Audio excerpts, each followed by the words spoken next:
Ja, also auch von mir herzlich willkommen. Schön, dass ihr da seid. Ich bleibe beim Du. Ich hoffe, das ist für jeden okay. Umgekehrt dürft ihr mich natürlich auch duzen, wenn irgendwelche Zwischenfragen sind oder sowas. Ich freue mich vor allem, dass nicht nur die Kollegen hier sind, die quasi kommen mussten per Dekret, sondern auch ein paar Gäste, sage ich jetzt mal, oder eigentlich, was heißt Gäste? Ihr seid ja die Hauptteilnehmer, also einige wirklich Studenten, die sich jetzt so kurz vor Weihnachten noch gefunden haben, hier nochmal sich so einen auf den ersten Blick etwas sperrigen Vortrag anzuhören. Wenn man sich dieses Thema anschaut, das klingt ja schon ein bisschen übel. PRIPS und MiFID-Regulierung, was bedeutet Anlegerschutz für den europäischen Zertifikatemarkt? Ich werde versuchen, es nicht so trocken rüberzubringen, wie diese Überschrift den Anschein erweckt. Ob mir das gelingt, könnt ihr mir hinterher erzählen. Zum Organisatorischen, ihr könnt jederzeit zwischenfragen. Wenn es mir zu viel wird, würde ich euch abwinken, aber ansonsten fragt ruhig, lieber so, als dass ihr es irgendwie nicht versteht. Wir werden aber hoffentlich auch hinterher ein bisschen Zeit haben, um noch die eine oder andere Frage dann besprechen zu können. Genau. Bevor ich mit dem eigentlichen Vortrag, das ist mal komisch, die Technik funktioniert, das sieht halbwegs gut aus. So, bevor ich mit dem eigentlichen Vortrag beginne, möchte ich mich nochmal offiziell vorstellen. Christian Schröder, ich bin einer der Geschäftsführer der Solviance IT Solutions GmbH. Wir sind eine Firma, die im Bereich Finanzen und IT unterwegs ist, mit inzwischen Standorten in Frankfurt und Göttingen als die beiden Hauptstandorte, aber auch mit einem kleinen Büro in Berlin, in München, in Zürich oder bei Zürich, in der Schweiz jedenfalls, und einem Office in Hongkong, wo einige Kollegen arbeiten, die die Zeitverschiebung nutzen, um von dort aus schon mal, bevor die Märkte hier in Deutschland öffnen, alle möglichen Prüfungen und so weiter zu machen. Insgesamt ungefähr 60 Mitarbeiter. Und gerade hier am Göttinger Standort eben auch viele studentische Mitarbeiter, deswegen einige hier sind sozusagen in Doppelfunktion als Mitarbeiter und als Studenten anwesend. Und durch diese Connection ist das eigentlich auch entstanden, dass ich jetzt hier heute diesen Vortrag halte. Ich habe halt gesagt, ja, ich hätte mal wieder Lust. Ich habe vor 5 Jahren hier, ziemlich genau 5 Jahren, mal einen Vortrag gehalten. Traurigerweise mit einem zumindest grob ähnlichen Thema. Da ging es nämlich auch so ein bisschen um, naja, noch nicht Anlegerschutz im engeren Sinne und schon gar nicht um Regulierung, weil das war da noch nicht so das Thema, aber schon auch um die Frage, was kann man tun, um, naja, dann doch Anleger zu schützen, nur halt nicht per Regulierung. Aber da soll es ja nicht drum gehen.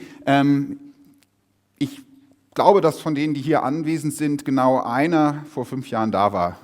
Das weiß ich jedenfalls, dass der da war. Alle anderen, für die ist es hoffentlich was Neues. Genau, wir sind seit insgesamt fast 20 Jahren im Bereich der strukturierten Finanzprodukte aktiv. Strukturierte Finanzprodukte ist der Oberbegriff für Zertifikate und Optionsscheine im Wesentlichen. Diejenigen, die den Börsenführerschein mitgemacht haben, haben vor wenigen Wochen darüber ein bisschen was gehört, was das ist. Ich werde aber auch hier noch mal kurz darauf eingehen, was Zertifikate eigentlich sind, damit ihr da eine gute Einführung noch mal bekommt. Und gut, von den jetzt hier Anwesenden wird niemand mehr den Namen Deriva kennen.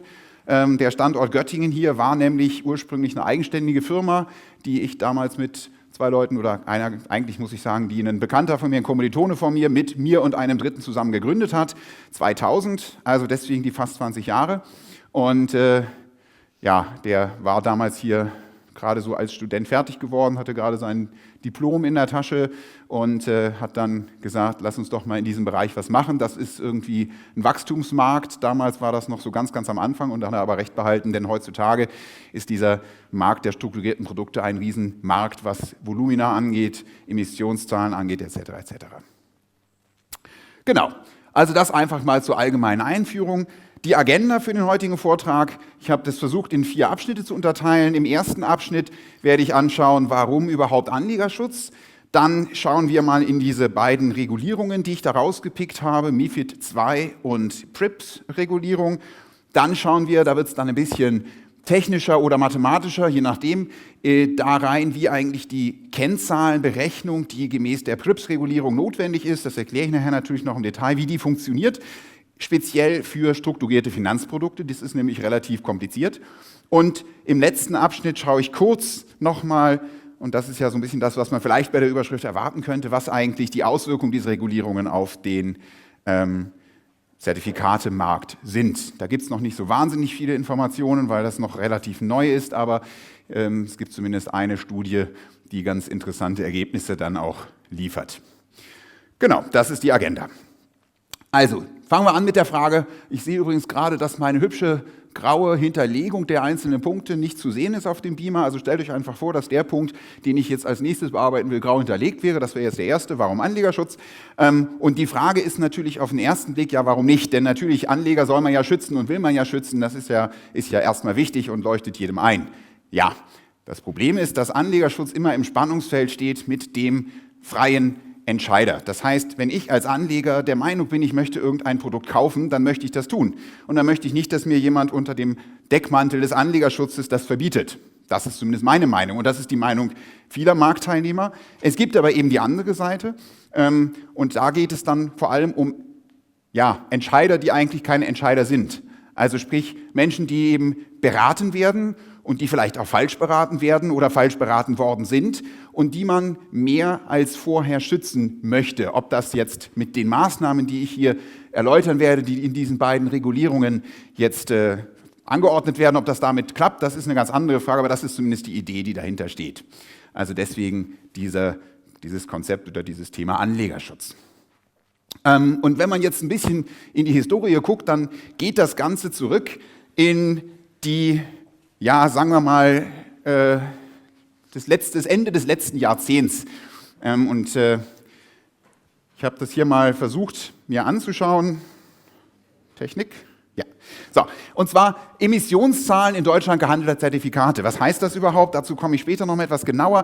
Zertifikate, wie gesagt, sind bestimmte Wertpapiere, die Details jetzt noch nicht, aber wichtig ist, dass diese Wertpapiere eben emittiert werden. Das heißt, die werden von Banken an den Markt gebracht und an den Emissionszahlen, also der Anzahl der Zertifikate, die da an den Markt gebracht werden, kann man eigentlich ganz gut ablesen, wie sich der Zertifikatemarkt entwickelt.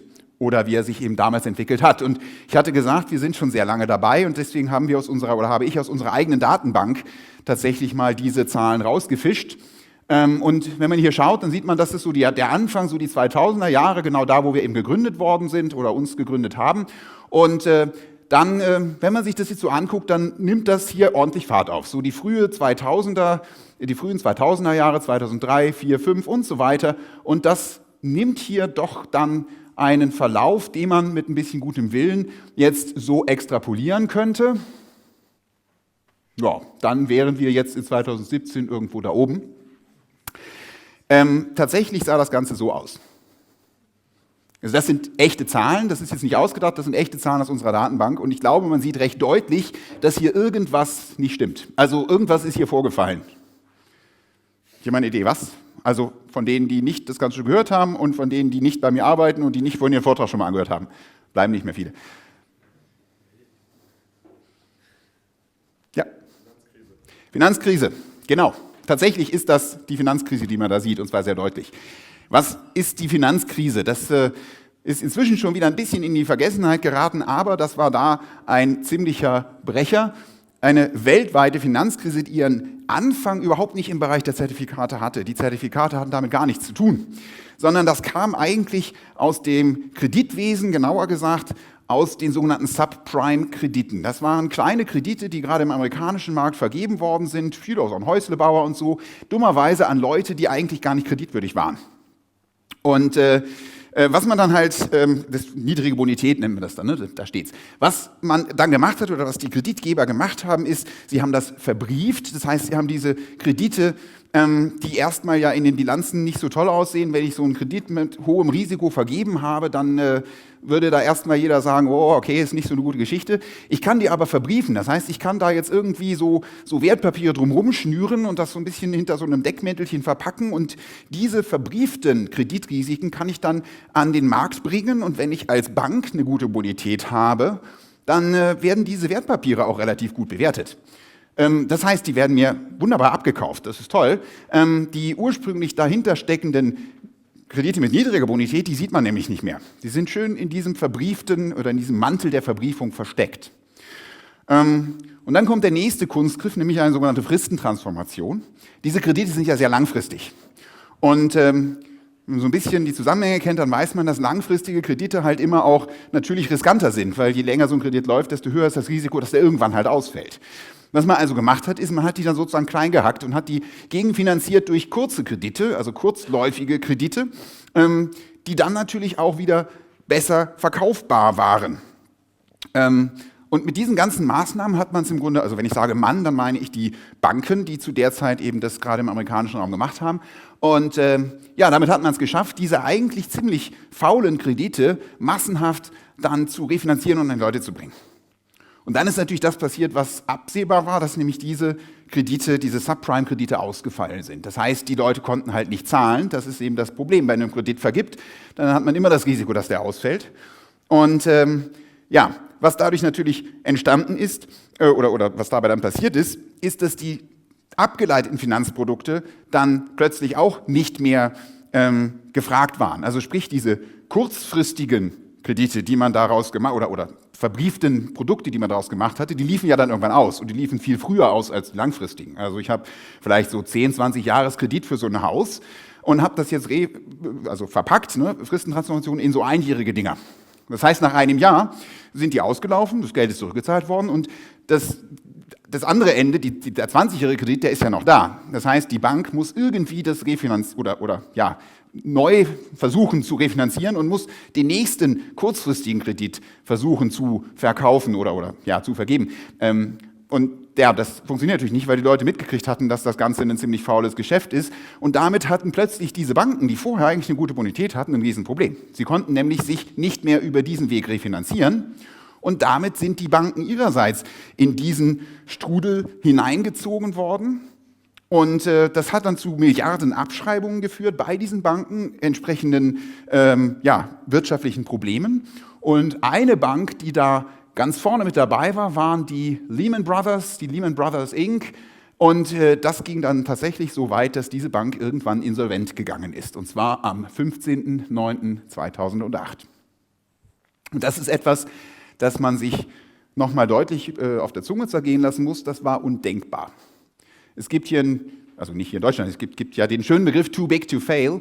Und das ist etwas, was man hier in Deutschland den Banken auch immer zusagt. Und tatsächlich sind nicht wenige Banken in der Zeit hier in Deutschland auch massiv vom Staat unterstützt worden. Weil man eben gesagt hat, die sind systemkritisch und die müssen wir am Leben erhalten. Und davon ist man eigentlich auch ausgegangen, dass das für alle Banken immer gilt und dass Banken eigentlich nie ausfallen, weil immer der Staat einspringt und genau das ist hier aber nicht passiert. Also sprich, die Bank ist ausgefallen, ist insolvent gegangen und das ist die viertgrößte US-Investmentbank gewesen nach Morgan Stanley, Goldman Sachs und Merrill Lynch. Morgan Stanley gibt es noch, Goldman Sachs gibt es noch, Merrill Lynch glaube ich nicht mehr, die haben sich dann irgendwann verkauft mit irgendwem, weiß ich nicht mehr. Also das ist jetzt auch kein kleiner Fisch.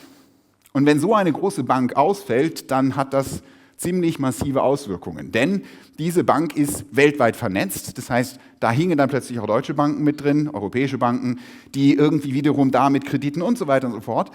Aber, und das ist das, weswegen wir jetzt diese ganze Geschichte nochmal aufrollen, da hingen auch private Anleger drin. Nämlich Anleger, die Zertifikate gekauft hatten. Zertifikate, die von dieser Bank, von den Lehman Brothers eben emittiert worden waren.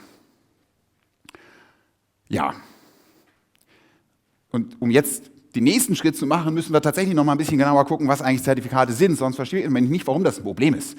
Also warum ist das ein Problem, dass jetzt ein Anleger so ein Zertifikat gekauft hat? Kleine Nebenmerkung, wäre das ein Fonds gewesen, wäre nichts passiert.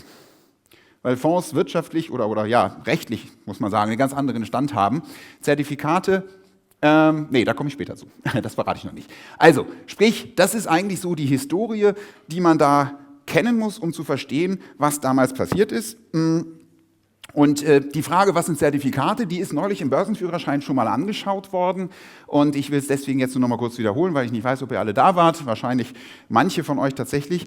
Also Zertifikate sind derivative Finanzprodukte. Derivare, lateinisch bedeutet ableiten. Das heißt, die sind abgeleitet von einem anderen, typischerweise einer Aktie oder sowas, einem sogenannten Basiswert.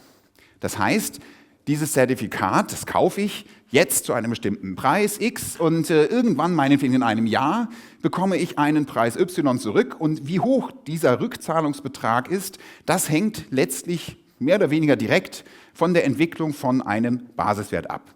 Beispielsweise der DAX. Wenn der DAX gestiegen ist, kriege ich plötzlich mehr zurück. Wenn er gefallen ist, kriege ich weniger zurück. Es gibt aber auch solche Zertifikate, die das genau umdrehen. Also wenn der DAX gestiegen ist, kriege ich weniger zurück, aber wenn der DAX gefallen ist, kriege ich plötzlich mehr zurück. Und das ist auch gerade eigentlich der Charme von Zertifikaten. Ich kann damit nämlich auch an gegenläufigen Bewegungen wunderbar partizipieren. Also Zertifikate haben schon ihre Berechtigung. Typischerweise, wie gesagt, mit einer festen Laufzeit. Es gibt sogenannte Open-End-Produkte, aber das ist jetzt eher eine Ausnahme. Es gibt eben diese endfällige Zahlung. Wenn das Zertifikat dann ausläuft, dann kriege ich eben Geld oder auch nicht. Hoffentlich kriege ich Geld. Und manchmal gibt es auch noch während der Laufzeit Zahlungen, sogenannte Coupons, also Zinszahlungen, die natürlich sehr viel höher sind als die Zinsen, die ich auf meinem Girokonto oder meinem Sparbuch oder sonst was bekomme. Das Entscheidende ist eben, dass dahinter eine Bank steht, die diese Zertifikate herausgibt, der sogenannte Emittent. In diesem Beispiel, was wir eben gesehen haben, war das eben die Lehman Brothers. Und ich habe hier mal so ein Zertifikat rausgesucht von Lehman Brothers und und es gibt dann immer so ein schönes Termsheet, ein sogenanntes, wo die Daten drinstehen, die wichtigen, die man wissen muss. Und hier haben wir zum Beispiel jetzt so ein Ding, und man sieht hier irgendwo, wo war es denn? Hier, Terms and Conditions as of 8th of February 2008. Also das ist zu einer Zeit, als es die Lehman Brothers noch gab, ein Zertifikat auf den SMI, den Swiss Market Index. Und dieses Zertifikat hat eine ganz wichtige Eigenschaft, und zwar ist das Ding 100% kapitalgeschützt, 100% capital protected. Was bedeutet das? Ich hatte eben ja erklärt, dass der Rückzahlungsbetrag, den ich kriege, abhängt von meinem Basiswert. Das heißt, normalerweise, wenn mein Basiswert, mein Index steigt, dann kriege ich halt mehr, und wenn er fällt, kriege ich halt weniger. Und das kann natürlich auch dazu führen, dass ich so wenig kriege, dass ich am Ende einen Verlust mache. Und genau das wird hier vermieden. Das heißt, ich habe einen sogenannten Kapitalschutz. Ich bekomme mindestens mal das Geld zurück, was ich investiert habe am Anfang. Und im besten Falle mehr.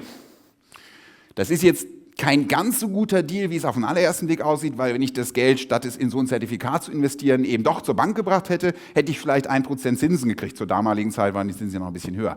Also sprich, der Fall, dass ich nur das Kapital zurückbekomme, was ich investiert habe, der ist für mich immer noch der schlechtestmögliche Fall. Denn wenn ich das vorher gewusst hätte, wie gesagt, hätte ich es lieber aufs Sparbuch gelegt. Aber es ist natürlich immer noch besser, als wenn ich auch noch einen echten Verlust mache. Also ein nomineller Verlust, ja, aber eben kein absolut betrachteter Verlust. Ja, sieht also gut aus, und weil das so gut aussieht, haben auch die Bankberater diese Zertifikate in Massen verkauft, zum Beispiel für die Altersvorsorge. Das heißt, dass irgendwelche älteren Leute, die eben Altersvorsorge, die mal gehört hatten, Geld auf dem Sparbuch bringt nicht so richtig viel, macht doch was mit Zertifikaten. Und die Bankberater haben gesagt, jo, dann nehmt doch so ein Kapitalschutzding, weil da habt ihr kein Risiko. Klingt erstmal gut, haben die Leute reihenweise gemacht, haben also diese Lehman-Zertifikate gekauft. Gibt es übrigens natürlich auch von anderen, nicht nur von Lehman, aber die waren halt die dann das Problem hatten. So. Und jetzt gibt es eine kleine Eigenschaft der Zertifikate, die ich auf der vorigen Folie ganz bewusst weggelassen habe, dass nämlich diese Zertifikate Inhaberschuldverschreibungen sind. Was heißt Inhaberschuldverschreibung? Naja, das heißt, letztlich werde ich zum Gläubiger der Bank. In dem Moment, wo ich so ein Zertifikat kaufe, habe ich eben einen Anspruch gegen die Bank, dass ich dieses Geld kriege in der vorher festgelegten Höhe. Und wer sich so ein bisschen mit diesem Thema befasst, der wird sofort wissen, dass so ein Anspruch natürlich aber auch nicht zwingend immer gedeckt ist. Also sprich, wenn ich jemandem Geld gebe und der geht halt insolvent, dann kriege ich mein Geld eben nicht. Das heißt, dass ich den Anspruch habe, heißt noch lange nicht, dass ich das Geld auch kriege. Das ist natürlich die Idee eigentlich, aber in der Praxis kann es theoretisch eben sein, dass ich das Geld nicht kriege. Das ist übrigens der Unterschied zu dem Fonds, weil beim Fonds investiere ich in ein Sondervermögen, und dieses Sondervermögen ist völlig außerhalb einer zum Beispiel Konkurs- oder Insolvenzmasse. Hier bin ich ein Gläubiger unter ganz vielen. Und da werden mit Sicherheit alle möglichen Leute erstmal bedient, bevor ich als normaler kleiner Privatanleger mein Geld kriege. Wenn denn das Undenkbare eintritt, dass nämlich der Emittent ausfällt, aber das tritt ja nicht ein. Auf dieses Problem wird auch hingewiesen, weil in diesem Verkaufsprospekt, in diesem Termsheet steht auf der 2. oder 3. Seite unter den sogenannten Risk Factors, und stand auch damals schon, dieser kleine Satz hier, Purchasers of the certificates should be aware that they are exposed in particular to the credit risk of the issuer and guarantor respectively. The credit risk of the issuer, der Emittent ist eben hier die Lehman Brothers. Ich bin also dem Kreditrisiko ausgesetzt. Und das ist genau das, was ich eben sagte. Das heißt nämlich auch, Es gibt das sogenannte Emittentenausfallrisiko. Das war auch immer bekannt. Aber das war ungefähr so wahrscheinlich, wie dass ein Atomkraftwerk hochgeht. Nun wissen wir alle, dass das passiert ist, mehrfach schon, nämlich dass ein Atomkraftwerk hochgeht. Aber das hat man sich so als, ja, ist so abstrakt und da redet man jetzt nicht. Also ich weiß nicht, ob die Bankberater das Emittentenausfallrisiko erwähnt haben, vielleicht so im Nebensatz, aber sie haben es auf keinen Fall nach vorne gestellt, weil man eben gesagt hat, ich würde ihnen gar nicht unterstellen, dass das jetzt böse Absicht war, sondern die haben einfach, das ist absurd, das passiert nicht. Too big to fail, die Banken fallen nicht aus. Ja, sind sie aber. Und das ist eben genau das Problem. Das heißt, das Emittentenausfallrisiko ist letztlich eben nicht durch diesen Kapitalschutz gedeckt. 100% Kapitalgarantie schließt dieses Emittentenausfallrisiko nicht ein. Wenn der Emittent ausfällt, bin ich ein Gläubiger unter vielen und wenn ich Pech habe, dann bleibe ich auf meinem Anspruch schlichtweg sitzen, was übersetzt bedeutet, mein Geld ist weg. Und genau das ist passiert. Und deswegen sind reihenweise Privatanleger und gerade eben Menschen, die das vielleicht für ihre Altersvorsorge gedacht hatten, da in den finanziellen Ruin gegangen. Und das gab natürlich einen Aufschrei der Entrüstung und massive Kritik an den bösen Bankberatern und der ganze Finanzmarkt ist sowieso ein Werk des Teufels. Das steht übrigens in den Börsenführerscheinen so im Wesentlichen immer noch drin, weil so auf einer der letzten Folien, die ich neulich gesehen habe, stand so sinngemäß, Zertifikate sind ganz böse und ganz gefährlich, lasst bloß die Finger davon. Das ist natürlich Quatsch. Wie immer gilt Rendite, Risiko. Ich kriege halt mehr Rendite nur mit mehr Risiko. Ich muss mir dessen nur bewusst sein.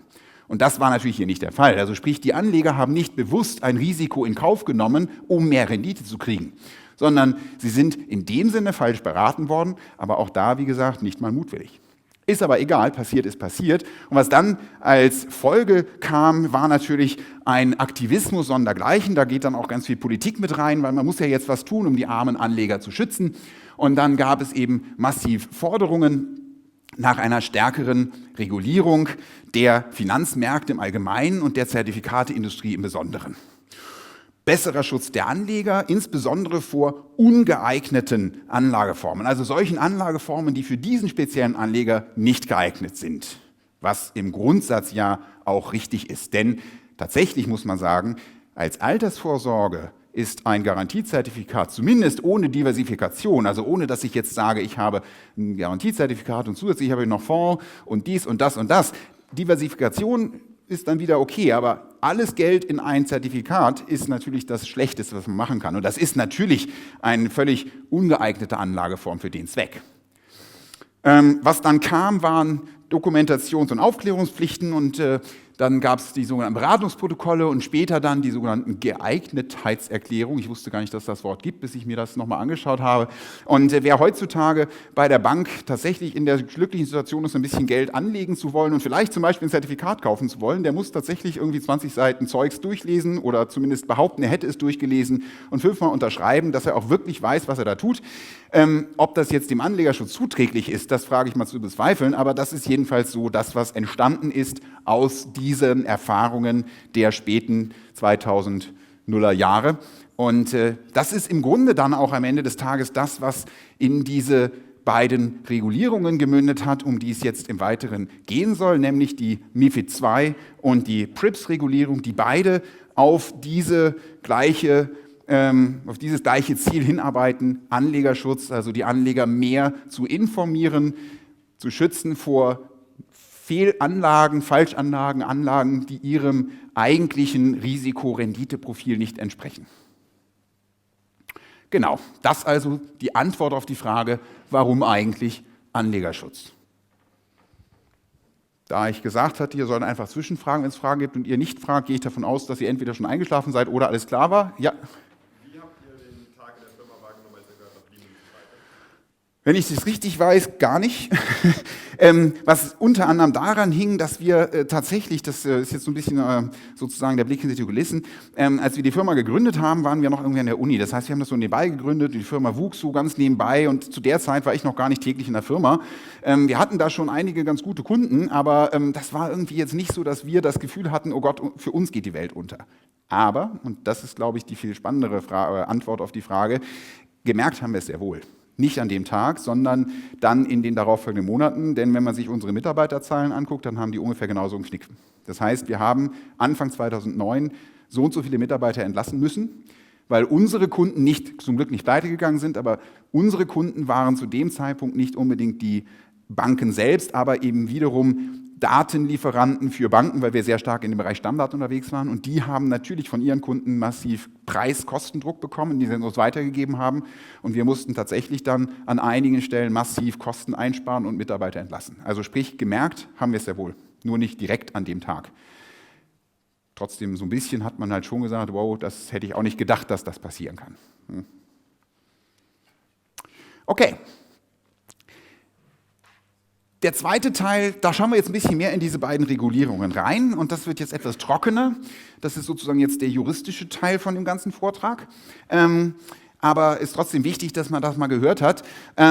Grundsätzlich ist einfach erstmal vorweg zu sagen, dass beide MiFID und PRIPS-Regulierungen jetzt nicht, oder MiFID II und PRIPS-Regulierungen nicht spezifisch für Zertifikate oder strukturierte Finanzprodukte geschaffen worden sind, sondern für eigentlich alle Anlagen, die für Privatanleger angeboten werden. Und das ist auch ein Teil der Regulierung, dass nämlich die Vergleichbarkeit zwischen verschiedenen Anlageklassen hergestellt werden soll. Also sprich, was mache ich denn jetzt als Anleger? Kaufe ich jetzt ein Zertifikat oder einen Fonds oder eine Versicherung oder keine Ahnung? Und da ist die Idee, dass man durch diese, gerade die PRIPS-Regulierung, Vergleichbarkeit zwischen verschiedenen Anlageklassen auch schafft. Also sprich, da geht es jetzt nicht nur um Zertifikate. Ich würde sogar einen Schritt weiter gehen. Die netten Damen und Herren bei der EU, die diese Regulierungen sich ausgedacht haben, haben wahrscheinlich von Zertifikaten noch nie was gehört. Weil wenn man sich diese Regulierung mal durchliest oder insbesondere die technischen Standards, die da dranhängen und die einem erklären, wie man das alles machen muss, dann stellt man sehr schnell fest, dass vieles von dem, was da steht, für Zertifikate gar nicht so einfach funktioniert, wie die sich das vorstellen. Das war dann quasi unsere Aufgabe, das irgendwie zu übersetzen. Im Sinne von, ja, das ist das, was sie gemeint haben, das steht dazu nicht, aber es macht nur so Sinn, also muss man es so implementieren. Es geht eben auch um technische Implementation dabei, aber da kommen wir dann später nochmal zu. Gut, die MiFID II ist erstmal die erste, die wir anschauen. MiFID, Markets in Financial Instruments Directive. Das ist die Abkürzung MiFID. Es gibt übrigens zwei MiFID-Richtlinien, die MiFID und die MiFID II. Die wir hier anschauen, ist die MiFID II. Das ist die jüngere, die eben heute auch mehr Relevanz hat und insbesondere in 2018 ganz viel Relevanz hatte. Die heißt dann, wenn man sich die mal mal runterlädt, die ist natürlich in den entsprechenden EU-Portalen frei verfügbar. Die heißt dann Richtlinie 2014/65/EU des Europäischen Parlaments und des Rates über Märkte für Finanzinstrumente. Die ist schon relativ alt, also sprich, die ist in Kraft getreten in 2014. Und jetzt ist es so, eine Richtlinie ist eine EU-Legislativgeschichte, die umgesetzt wird in nationales Recht. Das heißt, die Richtlinie selbst hat jetzt, ja, sie hat bindenden Charakter im Sinne von, sie gibt halt dem Gesetzgeber etwas vor, aber sie ist nicht unmittelbar wirksam, sondern sie muss dann umgesetzt werden. Und das ursprüngliche Umsetzungsdatum war der 3. Juli 2016 und dann sollte sie angewandt werden ab dem 3. Januar 2017. Und dann hat man irgendwann gemerkt, das ist alles viel zu knapp, das schaffen wir alles nicht. Und dann gab es eine neue Richtlinie, das ist dann die EU 2016/1034. Die haben dann ihr Nummerierungsschema ein bisschen geändert, deswegen sieht das anders aus, aber es ist halt auch so eine EU-Richtlinie. Und da hat man die ursprüngliche Richtlinie nochmal angepasst und die Zeiträume verändert und jetzt eben für die Umsetzung den 3. Juli 2017, also genau ein Jahr weiter, und die Anwendung ab dem 3. Januar 2018. 3. Januar 2018, ein Jahr weiter als ursprünglich geplant. Und dieses Datum war eigentlich das, was dann für die Emittenten das dramatische Datum war, weil zu dem Zeitpunkt mussten sie nämlich alles hinbekommen haben. Und das war für viele Emittenten, gerade wie gesagt wieder im Bereich der strukturierten Finanzprodukte, eine riesen Herausforderung. Die meisten haben es geschafft. Und was haben sie geschafft? Sie haben zwei große Themen umgesetzt, plus noch ein paar, die ebenfalls wichtig sind, aber das sind die beiden, die ich rausgegriffen habe. Das eine ist das Thema Produktüberwachung oder auf Englisch Product Governance und das andere ist das Thema Kostentransparenz. Product Governance oder Produktüberwachung bedeutet, dass der Hersteller eines Finanzproduktes den sogenannten Zielmarkt definieren muss, für den dieses Finanzprodukt geeignet ist. Was das genau heißt, steht gemeinerweise nicht in der Richtlinie drin. Und ich glaube, auch der Gesetzgeber hat es nicht wirklich definiert. Es gab dann in 2018 im Februar von der ESMA, also der Europäischen Aufsichtsbehörde, dann ein Papier, wo sie dann genauer konkretisiert haben, wie so ein Zielmarkt aussieht. Die Idee ist aber jedenfalls zu definieren, für welchen Anleger ist dieses spezielle Produkt geeignet. Und das auf Einzelproduktebene. Das heißt, wenn ich sage Einzelproduktebene, jedes einzelne Zertifikat, was ein Emittent an den Markt bringt, muss mit einer solchen Zielmarktdefinition verbunden sein.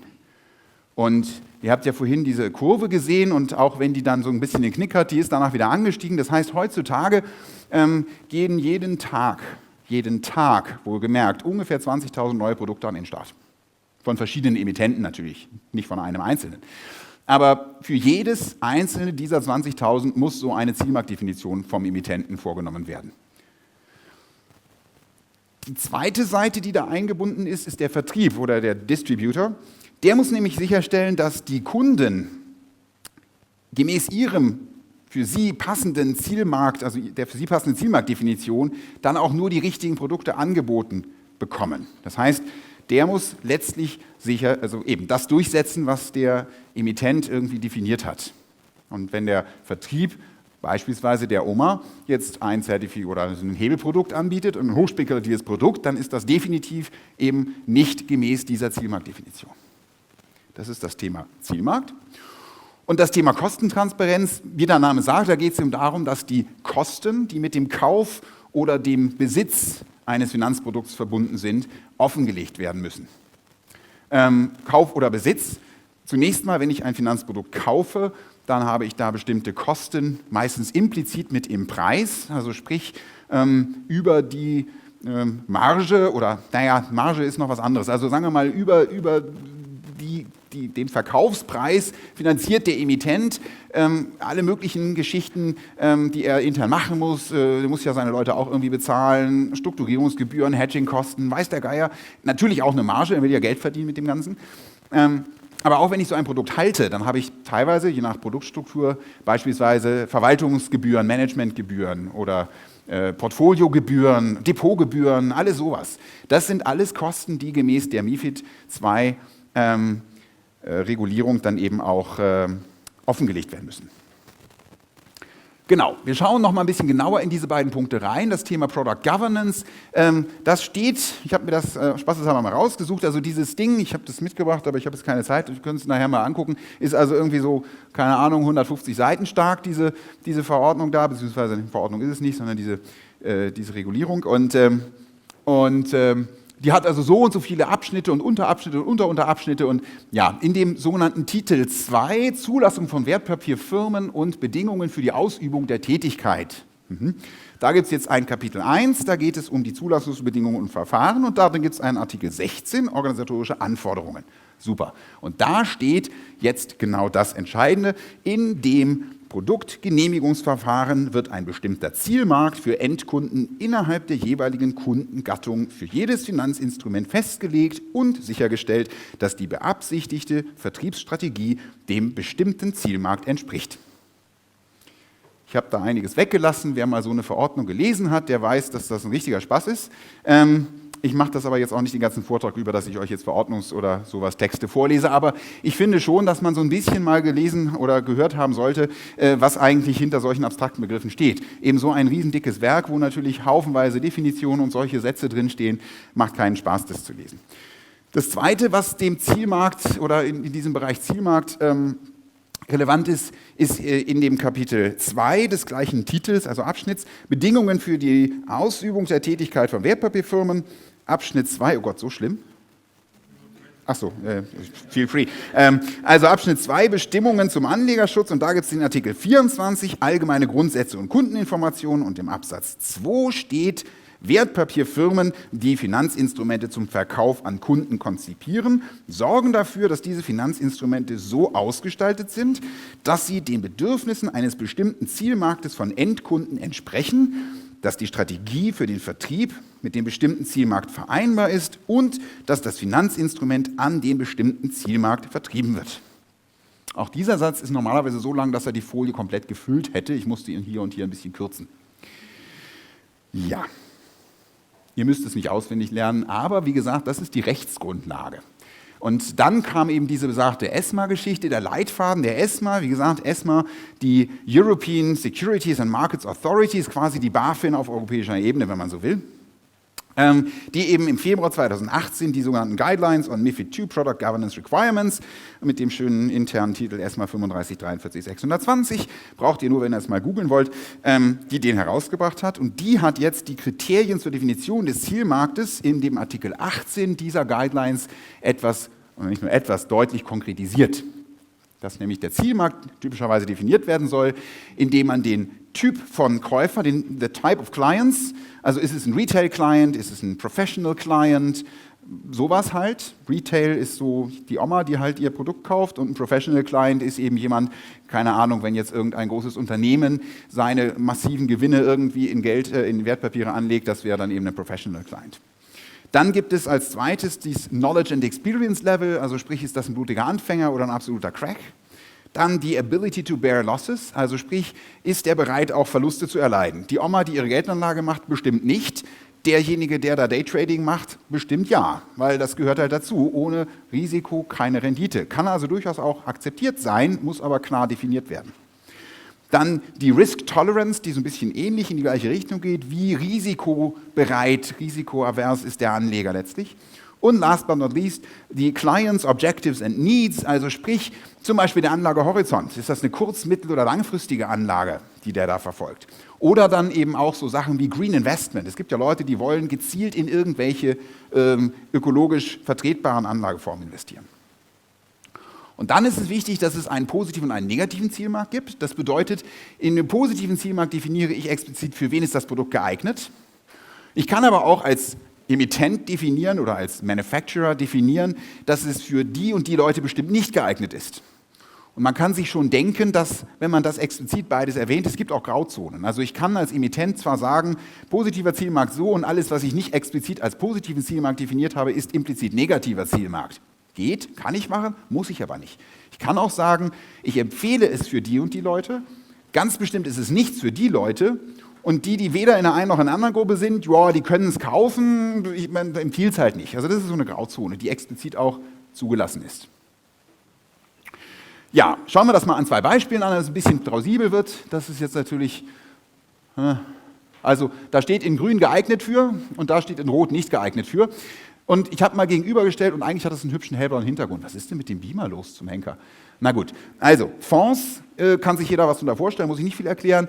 Turbozertifikat kann sich keiner was darunter vorstellen, muss ich kurz erklären. Sogenannte spekulative Produkte, das heißt, ich kaufe das Produkt und wenn das Ding steigt in die Richtung, wie ich denke, dann mache ich einen mordsmäßigen Gewinn, und wenn es irgendwie unter eine bestimmte Schwelle fällt, dann ist das Ding schlagartig wertlos. Knockout. So, also hochspekulativ. Bitte nicht für die Altersvorsorge versenden. Ja? Und das sieht man dann auch im Zweifelsfall in dieser Zielmarktdefinition, dass der Fonds nämlich für Retail- und professionelle Kunden, ja, das sind sie beide, für geringe bis mittlere Kenntnisse, weil so ein Fonds, kriege ich auch gerade noch mal erklärt, geringe Risikotoleranz, und das Anlageziel ist wahrscheinlich eher ein Vermögensaufbau und nicht eine kurzfristige Rendite. Und das ist auch eher eine mittel- bis langfristige Anlage. Also das, was ich hier aufgeschrieben habe, ist jetzt ein Beispiel. Ich weiß nicht, wahrscheinlich gibt es einen Fonds, der genau diese Zielmarktdefinition hat. Ich habe den jetzt nicht nachgeguckt. Aber das wäre so das, was man bei so einem Fonds normalerweise wahrscheinlich hätte. Wohingegen man auf dieser anderen Seite beim Turbozertifikat eben auch zwar Retail-Kunden, aber mit mittleren bis hohen Kenntnissen, weil da muss ich schon wissen, was ich tue. Ich muss eine hohe Risikotoleranz haben, ich muss auch bereit sein, Verluste zu erleiden, bis hin zum Totalverlust. Und das ist typischerweise eine kurzfristige Rendite, die ich mir da verspreche, weil die Dinger kauft man und verkauft man in relativ kurzen Zeiträumen. Das ist nicht so ein Buy-and-Hold-Ding, was ich so die nächsten 20 Jahre in meinem Portfolio liegen habe. Und dementsprechend also eher für kurzfristige Anleger. Und es ist bestimmt nicht geeignet. Das heißt, hier würde man mit ziemlicher Sicherheit einen negativen Zielmarkt ebenfalls definieren. Es ist nämlich bestimmt nicht für Leute mit niedrigen Kenntnissen, geringer Risikotoleranz und oder langfristiger Anlageorientierung vorgesehen. Und jetzt kann sich jeder für sich in diese Kategorien mal einsortieren und überlegen, ob er ein Turbozertifikat kaufen kann und möchte oder eben nicht. So, das ist das Thema Zielmarkt. Und das Zweite, und ganz kurz das resümieren, dann würde das natürlich die berühmte Oma vielleicht schon davor schützen, dass sie in das Garantiezertifikat investiert. Vielleicht auch nicht, weil ein Garantiezertifikat im Zweifelsfalle, ich müsste mal, weil für die haben wir teilweise tatsächlich die Zielmarktdefinition in unserer Datenbank, es würde mich nicht wundern, wenn da auch steht immer noch, dass man Kapitalschutz hat und dass deswegen das Verlustrisiko und so weiter, weil auch heute noch bei der Zielmarktdefinition das Emittentenausfallrisiko nur so am Rande erwähnt wird. Allerdings, und das ist tatsächlich etwas, weswegen die Oma wahrscheinlich wieder raus ist, die Kenntnisse, die werden für eigentlich alle Zertifikate, selbst so ein blödes Garantiezertifikat, typischerweise als mittel bis hoch bis sehr hoch angesetzt. Und das erfüllt die Oma nicht und deswegen würde sie so ein Garantiezertifikat halt wahrscheinlich nicht kaufen. Oder sie unterschreibt das, dass sie das halt alles verstanden hat, weil der Anlageberater sagt, da unterschreiben und dann kauft sie es doch. Gut, Kostentransparenz ist das Zweite. Auch das steht in dem Titel 2, Zulassung von und so weiter, Kapitel 2 Bedingungen, für haben wir auch schon, Abschnitt 2 Bestimmungen zum Anlegerschutz, Artikel 24, den haben wir tatsächlich genauso eben gesehen, aber diesmal ist es der Absatz 4. Kunden und potenzielle Kunden sind angemessene Informationen über Kosten und verbundene Gebühren rechtzeitig zur Verfügung zu stellen. Rechtzeitig zur Verfügung zu stellen ist ein ganz wichtiger Punkt. Bedeutet nämlich, dass ich diese Kosten, und zwar reden wir hier über alle Kosten, die es gibt. Dienstleistungskosten, Depotgebühren, Portfolio-Management, Produktkosten wie die Strukturierung und so weiter und so fort. Das ist alles offenzulegen, jetzt nicht zwingend klein-klein, aber doch in Summe, muss alles berücksichtigt sein. Und es gibt zwei verschiedene Kostenausweise und beide sind erforderlich. Das eine ist der sogenannte Ex-ante-Kostenausweis. Ex-ante bedeutet im Vorhinein, das heißt, ich muss die Kosten offenlegen, bevor der Kunde überhaupt kauft. Er muss also vorher wissen, wenn du dieses Produkt kaufst, dann hast du damit implizit die und die Kosten. Und implizit, wie gesagt, oftmals sind die in dem Kaufpreis mit drin. Aber trotzdem muss er das ja wissen. Und das ermöglicht es ihm natürlich auch, zwei ansonsten identische Produkte von zwei verschiedenen Emittenten miteinander zu vergleichen. Wenn die von den Konditionen her identisch sind und der eine hat höhere Kosten drin und der andere hat niedrige Kosten drin, dann nehme ich natürlich den mit den niedrigen Kosten. Ja, Vorsicht, stimmt nicht immer, weil der Verkaufspreis kann trotzdem bei dem mit den niedrigen Kosten höher sein, weil der Emittent aus irgendeinem Grunde da irgendwie anders gerechnet hat. Also insofern ist das mit dieser Kostentransparenz auch so eine Sache. Und es gibt Studien, wo die Leute dann geguckt haben, wenn ich ihnen Zahlen vorlege und da steht niedrige Kosten, hohe Kosten, worauf gucken die eigentlich? Und man stellt fest, dass das leider nicht unbedingt das erfüllt, was man gerne hätte, dass nämlich jetzt besser informierte Anlageentscheidungen getroffen werden, sondern eher mehr Verwirrung entsteht, weil was jetzt der Unterschied zwischen dem Verkaufspreis und den Kosten und wenn das jetzt billiger ist, aber höhere Kosten, ist das dann besser oder schlechter und gleichzeitig habe ich noch eine verschiedene Renditechance und, da steigen die meisten aus. Na gut, trotzdem ist es erforderlich. Neben dem Ex-ante gibt es den Ex-post-Kostenausweis, Ex-post also im sozusagen Nachhinein, also in der Rückschau und da geht es um Kunden, die ein Finanzprodukt gekauft haben und die, während sie das Produkt haben oder wenn sie das Produkt wieder verkaufen, dann eben die Kosten ausgewiesen bekommen. Und das ist vor allem natürlich interessant bei laufenden Kosten. Also wenn ich ein Produkt habe, wie etwa einen Fonds, der jährliche Managementgebühren abverlangt oder abzieht, ja, dann müssen die im Sinne des Ex-Post-Kostenausweises ausgewiesen werden, und zwar tatsächlich in der Höhe, in der sie angefallen sind, soweit man es weiß. Manchmal muss man auch da schätzen, aber wenn ich das Ding halt länger halte, dann habe ich im Zweifelsfall auch höhere Kosten, als wenn ich es nur kurz halte. Das ist also der Ex-Post-Kostenausweis. Beides gemäß der MiFID-Verordnung erforderlich. Und ja, ich hatte eben schon mal so kurz angedeutet, dass die Herausforderung bei der Umsetzung gerade im Bereich der strukturierten Finanzprodukte in dieser immensen Anzahl von Produkten liegt. Denn ich habe hier mal eine Zahl, wie BNP als ein Emittent, den wir bei uns in der Datenbank haben. Ich habe mir verschiedene Emittenten angeguckt und die sind mit Abstand vorne. Da habe ich einzelne Tage gefunden, da waren, ich hoffe, es ist kein Erfassungsfehler, 6.000 Neuemissionen allein von diesem Emittenten an einem Tag. Ich hatte vorhin die 20.000 mal in den Raum gestellt, über alle Emittenten. Hier haben wir tatsächlich nur die BNP hat an einem Tag, das ist jetzt nicht an jedem Tag, aber an einem Tag mal 6.000.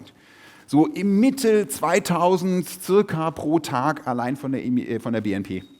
Und das heißt, da ich gesagt habe, für jedes einzelne Produkt muss ich die Zielmarktdefinition machen, muss ich die Kostentransparenz machen, das geht nur automatisiert. Und automatisiert heißt, ich muss irgendwas programmieren oder programmieren lassen. Und das kostet Geld. Das ist gut für uns, weil wir sind diejenigen, die sowas programmieren und dann an die Banken verkaufen, aber für die Banken ist es natürlich erstmal blöd. Es gibt aber noch weitere Probleme, und zwar habe ich ja, wie vorhin gesagt, nicht nur die Emittentenseite, sondern auch die Vertriebsseite. Vertriebsseite bedeutet beispielsweise ein Portal wie Consors oder DBX Markets und wie sie alle heißen, also die ganzen Direktbanken, die auch Zertifikate oder allgemein solche Finanzprodukte vertreiben, die sind in dem Moment eben als Vertriebsstelle natürlich gefordert, gefragt, die müssen diese ganzen Informationen ihrem Kunden letztlich zur Verfügung stellen. Der Emittent verkauft nicht direkt an den Endkunden. Der Emittent emittiert, aber verkaufen an den Endkunden tut es die Bank, bei der der Endkunde eben ist. Ob es eine Direktbank ist oder eine Beratung, das ist egal. Das heißt aber auch, dass die Informationen von dem Emittenten zu der Vertriebsstelle irgendwie hin müssen.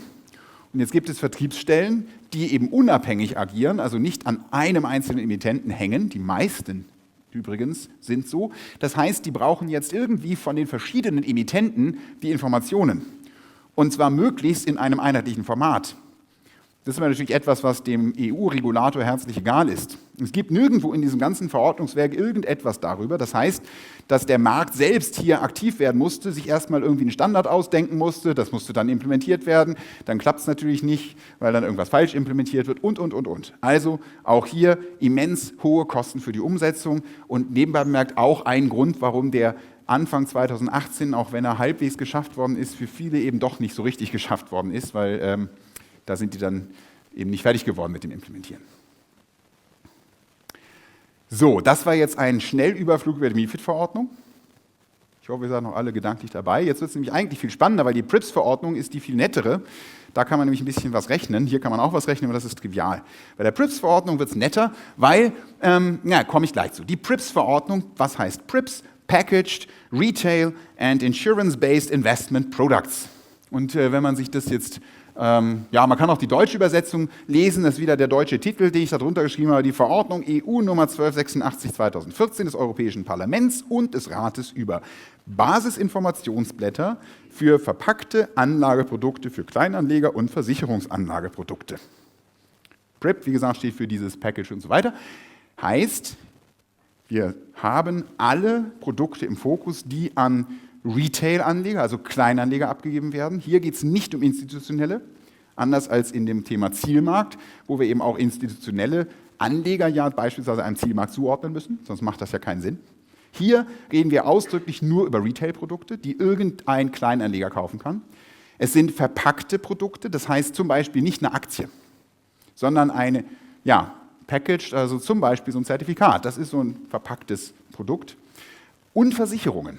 Und Fonds. Also im Wesentlichen sind das die drei: strukturierte Produkte, Versicherungen, Fonds. Wobei die Fonds im Moment auch so eine gewisse Ausnahmestellung haben, aber das führt jetzt zu weit. Das heißt, da muss ich gemäß der PRIPS-Verordnung jetzt etwas tun, nämlich ein Basisinformationsblatt bereitstellen.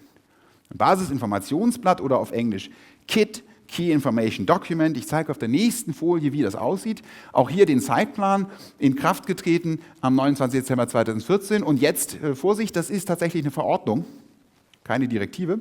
Das heißt, hier gibt es keine Umsetzung in nationales Recht, sondern das ist eine Möglichkeit, die sieht die EU-Verfassung vor, dass quasi die EU-Legislativorgane direkt durchgreifen und das unmittelbar wirksam wird für die einzelnen Mitgliedstaaten. Deswegen gibt es hier keine, wie hieß das andere? Weiß ich nicht mehr. Also jedenfalls die Umsetzung, sondern direkt die Anwendung ab dem 1. Januar 2017. Und nun ist diese Verordnung immer noch relativ allgemein und deswegen war es von Anfang an festgelegt, dass es hier noch eine sogenannte delegierte Verordnung geben sollte. Eine delegierte Verordnung heißt, die normale Verordnung, die wird vom EU-Parlament verabschiedet. Eine delegierte Verordnung, da delegiert das EU-Parlament an die Kommission die Aufgabe, hier so ein Dokument zu erstellen. Nämlich die Verordnung, diese PRIPS-Verordnung durch sogenannte technische Regulierungsstandards oder eben auf Englisch Regulatory Technical Standards, abgekürzt RTS, zu ergänzen, wo dann genau drin steht, wie es gemacht werden muss. Und zwar wirklich bis auf die letzte Berechnung. Und dann ist etwas passiert, was schon per se ziemlich einzigartig ist, dass nämlich die Kommission so einen Entwurf vorgelegt hat und das ging dann ins EU-Parlament, weil das EU-Parlament muss das dann schon nochmal absegnen und das EU-Parlament hat gesagt, nö, das ist hier und da und da und da, gefällt uns alles nicht, das machen wir so nicht. Und diese Entscheidung ist getroffen worden Anfang Dezember 2016. Jetzt gucken wir mal, die ursprünglich geplante Anwendung war am 1. Januar 2017. Was also passiert ist, und das ist echt in der Praxis passiert, wir haben mit unseren Kunden, und ich glaube, unsere Kunden waren schon relativ früh dabei, im Frühjahr 2016 angefangen, das umzusetzen, weil bis dahin war das noch so weit weg und dann wachten alle auf und sagten, oh Moment, da gibt es ja irgendwie 1. Januar 2017, müssen wir ja mal aktiv werden. Und wir haben angefangen, das umzusetzen, eine Mordsarbeit. Und wir wären, und ich glaube, wir waren da immer noch mit die Ersten, wir wären zum 1. Januar 2017 nicht fertig geworden. Das heißt, die Emittenten haben tatsächlich Anfang Dezember 2016, als diese Entscheidung anstand, da gesessen und wirklich die Daumen gedrückt, dass das EU-Parlament das Ganze durchfallen lässt.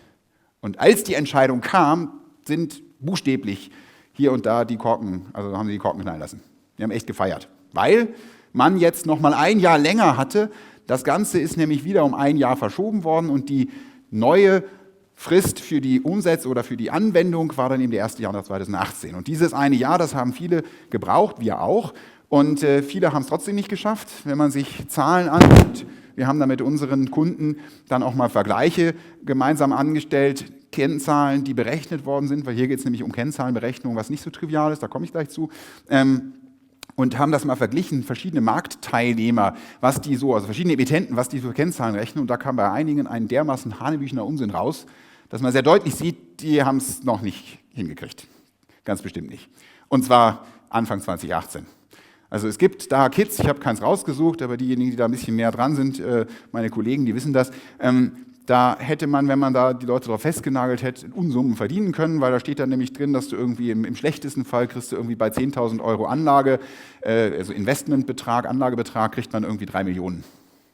Das ist völliger Quatsch, das ist einfach nur falsch gerechnet. Aber so haben die Leute das notgedrungen veröffentlicht, weil sie mussten diese Kits veröffentlichen und sie waren einfach noch nicht fertig. Ja. Seit dem 1. Januar 2018 sind sie fertig, das heißt, also nicht sind sie fertig, aber wird das Ding angewandt, das heißt, seitdem muss eben jeder Emittent diese sogenannten Basisinformationsblätter mit rausgeben und zwar auch hier, ähnlich wie bei diesen Ex-ante-Kosten, als Pre-Sales-Dokument. Das heißt, bevor ein Produkt überhaupt verkauft werden darf oder gekauft werden darf vom Anleger, muss dem Anleger dieses Kit ausgehändigt werden oder zumindest zugänglich gemacht werden. Die wenigsten händigen es wirklich aus, im Sinne von, hier hast du es ausgedruckt, weil die wenigsten Kunden das haben wollen. Da sieht man schon, wie toll die Verordnung ist. Die Kunden sagen, ja, bleib mir weg mit dem Kram, noch mehr Papier will ich nicht. Obwohl die Idee eigentlich per se tatsächlich nicht so schlecht ist. Denn was man halt versucht hat, ist, man hat es einheitlich machen wollen. Einheitlich bedeutet über die Emittentengrenzen hinweg, aber eben sogar auch über die Anlageklassen hinweg, hatte ich ja vorhin schon kurz gesagt. Wenn man sich diese Termsheets anguckt, ich hatte ja vorhin so ein Lehman-Termsheet, dann sind die schon sehr marketingnah. Das heißt, da kann ich, wenn ich eins von der Deutschen Bank neben eins von der Commerzbank und eins von der BNP lege, möglicherweise gar nicht erkennen, dass das genau das gleiche Produkt ist, weil es komplett anders beschrieben ist, anders gelayoutet, was weiß ich. Die Kits oder BIPs meine ich, also die Basisinformationsblätter, die haben einen ganz, ganz klar festgelegten Aufbau. Ich habe am Anfang, also ich habe immer 3 Seiten, das ist mal das Erste. Und wenn ich sage immer, dann meine ich immer. Das darf nicht 4 Seiten lang sein, das steht explizit da drin, 3 Seiten. Und ich habe immer am Anfang eine allgemeine Beschreibung, das ist das, was wir hier jetzt sehen. Und dann habe ich immer eine Risikobewertung nach einem ganz klar festgelegten Schema, was eben in diesen Regulatory Technical Standards niedergelegt ist. Dann habe ich die sogenannten Performance-Szenarien, die also etwas darüber sagen, was ich da an Rendite mitmachen kann, im besten oder auch nicht so guten Fall. Und ich habe einen Kostenausweis, auch hier nochmal. Kleine Nebenbemerkung, der Kostenausweis nach der PRIIP-Verordnung und der Kostenausweis nach der MiFID-Verordnung sind natürlich nicht kompatibel. Also sprich, ich muss die Kosten zweimal rechnen, einmal nach MiFID, einmal nach PRIIP und ich muss dem Anleger beide mitteilen und die sind nicht identisch. Und jeder Anleger sagt sich, seid ihr bescheuert, aber ist halt so, weil es gibt halt auch da leider Festlegungen, wie es gemacht werden muss. Ja, gucken wir in diese Abschnitte mal genauer rein. Das erste ist dieser Risikoteil. Und da oben, das ist ein Ausschnitt aus einem solchen Kit. Und da gibt es dieses hübsche Diagramm, was im Wesentlichen jetzt auch ein bisschen Freiheit hat man, also ob ich das jetzt in blau oder in grün mache, das kann ich mir aussuchen, aber ich muss es grafisch machen. Ich muss einen sogenannten Summary Risk Indicator ausweisen, den SRI, und der von 1 bis 7. Ja, 1 bedeutet geringes Risiko, 7 bedeutet hohes Risiko. Und das steht ja auch darunter, Lower Risk, Higher Risk. Und dieser Summary Risk Indicator, der besteht eigentlich aus 2 Teilen oder der wird berechnet aus 2 unabhängigen Teilen, nämlich zum einen einem Teil, der das Marktrisiko abbildet. Also sprich, wenn mein Underlying, zum Beispiel mein Basiswert, fällt oder steigt, kriege ich dann mehr oder weniger, habe ich so einen Kapitalschutz zum Beispiel, habe ich das Totalverlustrisiko, das sind ja alles die Marktrisiken. Aber, und das ist das Entscheidende, ich habe auch noch das Kreditrisiko, was damit eingeht. Das heißt zum Beispiel eben das Risiko durch den Verlust wegen des Emittentenausfalls. Das ist hier tatsächlich natürlich nicht unwichtig, dass nämlich ein zum Beispiel Emittent mit schlechter Bonität, bei dem die Wahrscheinlichkeit, dass er ausfällt, natürlich höher ist als bei einem Emittenten, der gut dasteht, dass das eine Auswirkung hat. Und zwar so sehr, dass wenn der sogenannte CRM, also der Credit Risk Measure, CRM, wenn das zu schlecht ist, dann kann ich selbst mit einer wahnsinnig guten Marktprognose beispielsweise nie besser werden als 3 oder 4 hier in dem SRI. 3 oder 4 im Sinne von besser, im Sinne von geringes Risiko. Also dann habe ich mindestens eine 3 oder eine 4 da stehen und kann mit jemandem, der vielleicht eine bessere Bonität hat und bei genau den gleichen Konditionen einen SRI von 1 hat, so gesehen nicht mithalten. Weil die Idee ist natürlich, dass der Anleger ein Produkt eher kauft, wenn es einen niedrigeren SRI hat. Diese 2 Teile, die werden genauer beschrieben, wie die funktionieren. Das eine ist, wie gesagt, dieser MRM, der Market Risk oder das Market Risk Measure, also das Marktrisiko, was da abgebildet wird. Da gibt es auch wieder 7 Klassen von 1 bis 7. Und es gibt ganz verschiedene Kategorien oder Arten, wie das berechnet wird. Das ist deswegen so wichtig, weil ja, wie gesagt, verschiedenste Produktstrukturen miteinander verglichen werden. Und ich kann eben für eine Versicherung nicht die gleichen Berechnungsregeln zugrunde legen wie für ein Zertifikat. Deswegen gibt es die Kategorien von 1 bis 4 und die beispielsweise Optionen und Futures, die in dem Börsenführerschein auch vorkamen, die sind in der Kategorie 1, genauso wie die berühmten CFDs, die auch im Börsenführerschein vorkamen, die Contracts for Difference. Wohingegen die Kategorie 2, das sind die sogenannten One-Delta-Zertifikate, also Tracker-Zertifikate, Index-Zertifikate, wo ich eigentlich an einem Basiswert ziemlich 1:1 partizipiere. Kategorie 3 sind fast alle sonstigen Zertifikate, nämlich solche, bei denen ich eine nicht-lineare Abhängigkeit habe zwischen dem Basiswert und dem Rückzahlungsbetrag. Darauf bin ich noch nicht so genau eingegangen. Ich hatte vorhin kurz gesagt, dass der Basiswertpreis bei Fälligkeit zwar entscheidend ist für die Rückzahlung, aber warum er nicht linear abhängt, das habe ich noch nie erzählt. Das kommt immer noch. Ja, und Kategorie 4 sind solche, die irgendwie von Faktoren abhängen, die nicht im Markt beobachtbar sind, also sprich, wenn da einer sitzt und würfelt oder wenn ich aufs Wetter spekuliere oder Ähnliches. Ja, der MRM, das ist wir werden nachher genauer in die Kategorie 3 reingucken und uns anschauen, wie das eigentlich berechnet wird. Und der CRM, dieses Credit Risk Measure, das Kreditrisiko, da gibt es 6 Klassen von 1 niedriges bis 6 höchstes Risiko. Und die Details, die überspringen wir jetzt mal ein bisschen. Wichtig ist, dass hier tatsächlich das Rating durch externe Ratingagenturen zugrunde gelegt wird. Und auch mehrere möglichst. Moody's, Standard & Poor's, Fitch sind nur 3. Es gibt eine ganze Reihe von Ratingagenturen, die solche Ratings veröffentlichen. Und es gibt dann in den entsprechenden Dokumenten ganz klar Regeln, wie die miteinander verrechnet werden, weil die völlig unterschiedliche Ratings, also die Bezeichnungen sind völlig unterschiedlich. Beim einen heißt es AAA, beim nächsten heißt es A+ und so weiter. Da gibt es dann Tabellen, die man nachgucken kann und das vereinheitlichen kann. Und am Ende wird ein Median gebildet, kein Mittelwert, sondern ein Median. Und dann gibt es noch so ein paar Faktoren. Wenn das Ding kapitalgeschützt ist, dann kriegt es ein besseres Credit Risk. Nicht kapitalgeschützt, das war jetzt Quatsch, also wenn es, pfandbesichert ist. So, also wenn ich irgendwie dafür sorge, dass wenn der Emittent ausfällt, ich mein Geld trotzdem kriege, sowas gibt es nämlich, dann kriege ich ja einen besseren CRM. Und auf der anderen Seite, wenn ich so Sachen wie Nachranganleihen habe, wo ich also als allerletzter bedient werde, wenn der Emittent ausfällt, die kriegen dann einen schlechteren CRM. Frage. Inwiefern ist denn dieses Rating der Agenturen überhaupt so verlässlich? Also das hätte jetzt 2008 schon unbedingt was gebracht. Ja. Und gibt es da irgendwie auch Lösungen, dass irgendwie dieses Problem? Nö. Also ist immer Richtig. Nein, also gibt es nicht. Es ist tatsächlich so. Das Problem ist, es gibt nichts anderes. Es gibt nichts Besseres. Also die Ratingagenturen sind sicher nicht der Weisheit letzter Schluss, völlig richtig.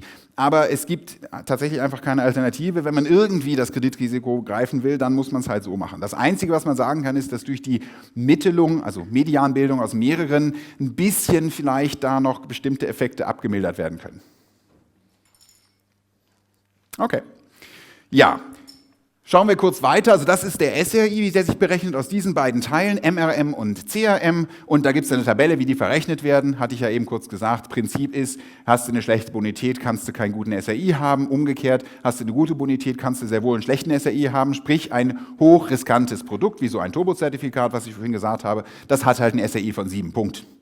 Das hat auch immer ein SRI von 7. Da kann ich noch so eine gute Bonität haben, weil das Marktrisiko einfach so groß ist.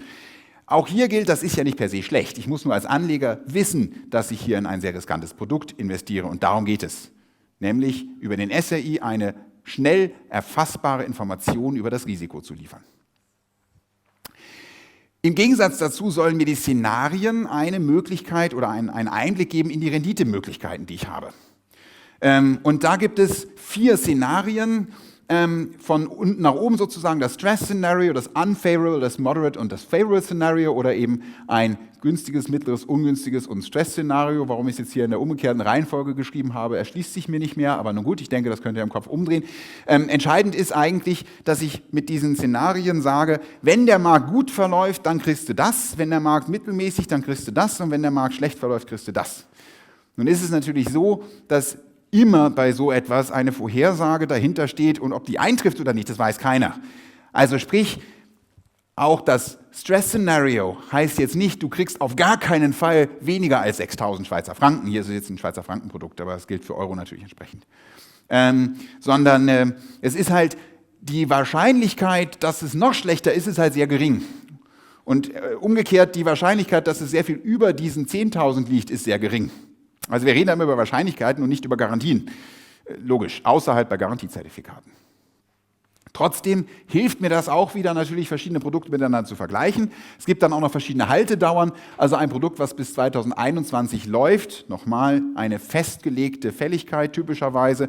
Wenn das also bis 2021 läuft, dann sehe ich, kriege ich am Ende das. Und wenn ich nach einem Jahr schon aussteige, was ich kann, indem ich es am Sekundärmarkt verkaufe, dann kriege ich halt das. Das kann besser oder schlechter sein, hat natürlich auch noch irgendwelche weiteren Effekte, zusätzliches Risiko, Coupons, die ich verliere und so weiter und so fort. Das führt jetzt zu weit. Aber die Idee ist also, der SRI, der erklärt mir was über das Risiko und die Szenarien erklären mir was über meine Renditemöglichkeiten. Und der letzte Teil sind die Kosten. Und man sieht hier schon, dass die Kosten irgendwie anders sind als das, was ich eben über die MiFID-Kosten erzählt habe. Ich habe einmal diese sogenannten Costs over Time, in denen ich die Gesamtkosten auch wieder für die 2 Halteperioden hier ausweise. Man sieht übrigens, dass die Kosten, wenn ich nach einem Jahr aussteige, höher sind, als wenn ich bis zum Ende das Ding behalte. Dahinter steckt die ganz einfache Überlegung, wenn ich es bis zum Ende behalte, dann habe ich eigentlich keine Ausstiegskosten. Das heißt, diese Kosten hier sind nur die Einstiegskosten, die implizit in dem Kaufpreis enthalten sind.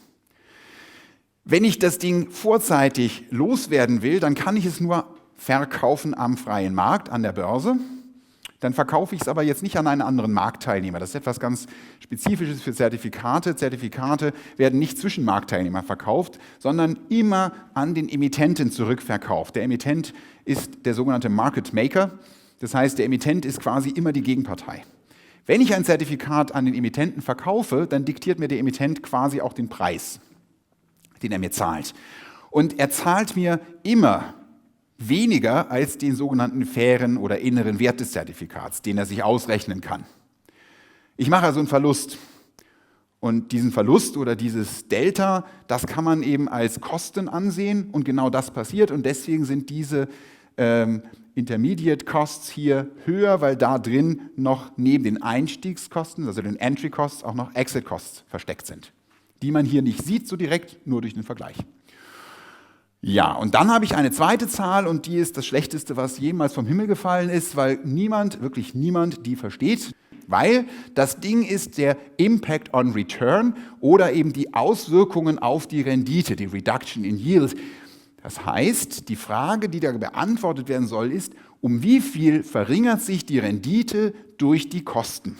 Da muss man dreimal um die Ecke denken, um das zu verstehen. Was gemeint ist, wenn ich keine Kosten hätte, dann würde ich am Ende des Tages mit mehr Geld nach Hause gehen als durch die Kosten. Klingt einfach, aber wenn ein Produkt beispielsweise sowieso wertlos ist, dann habe ich per Definition ja auch keine Verluste durch die Kosten, weil ich hätte eh nichts gekriegt.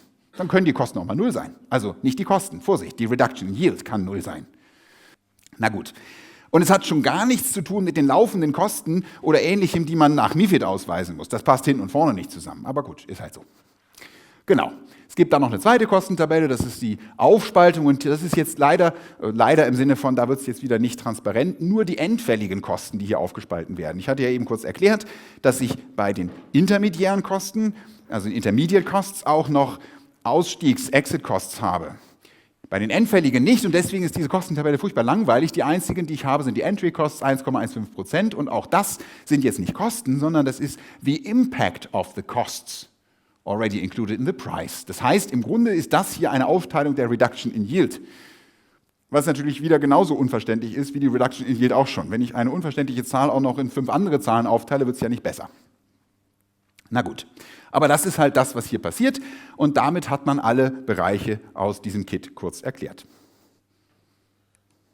Ich habe versprochen, dass ich nicht bis 7:45 diesen Vortrag halte, aber es ist später, als ich gehofft hatte. Heißt, ich werde noch ein bisschen das Tempo steigern, es sei denn, ihr sagt, oh nee, hör mal auf, das reicht schon. Aber ich glaube, wir können noch ein bisschen, hoffentlich. Gut, vielstimmiges Nicken. Denn der dritte Teil, der wird jetzt richtig spannend, Kit-Kennzahlen für strukturierte Finanzprodukte. Also sprich, wie berechnen wir denn jetzt diese ganzen Kennzahlen, die ich euch eben gezeigt habe? Und jetzt reden wir über die KIT, also die PRIPS-Kennzahlen, nicht die MiFID-Kennzahlen. Wie berechne ich den SRI? Wie berechne ich die Szenarien? Wie berechne ich die Kosten? Wie ich die Kosten berechne, erkläre ich jetzt nicht. Die anderen beiden erkläre ich kurz. Und ja, die Idee ist eigentlich praktischerweise für die MRM-Berechnung, also CRM hatten wir außen vor, das ist halt dieses mit den Ratings. MRM, also Marktrisiko, Kennzahl und Performance-Szenarien benutzen im Grunde den gleichen Ansatz. Ich schaue nämlich auf die Verteilung der möglichen Rückzahlungen. Wenn man jetzt in Stochastik aufgepasst hat, weiß man, was eine Verteilung ist. Wenn nicht, hört man 3 Folien weiter kurz zu oder 4 oder sowas, da erkläre ich es nämlich nochmal. Das Problem ist, oder was heißt Problem? Die Sache ist halt die Rückzahlung, das hatte ich ja auf der Folie am Anfang, als ich über die Limits und die Zertifikate und so gesprochen habe. Die Rückzahlung hängt halt von einem oder mehreren Basiswerten ab. Was ich also machen muss, ist, ich muss die zukünftige Entwicklung des Basiswerts irgendwie vorhersagen. Und was man da typischerweise macht, ist eine sogenannte Simulation. Und die heißt dann im allgemeinen Sprachgebrauch Monte Carlo Simulation. Habt ihr vielleicht schon gehört. Wobei die Monte Carlo Simulation, die man hier macht, ein bisschen anders funktioniert als die Monte Carlo Simulation, die man normalerweise macht. Aber auch dazu komme ich gleich noch.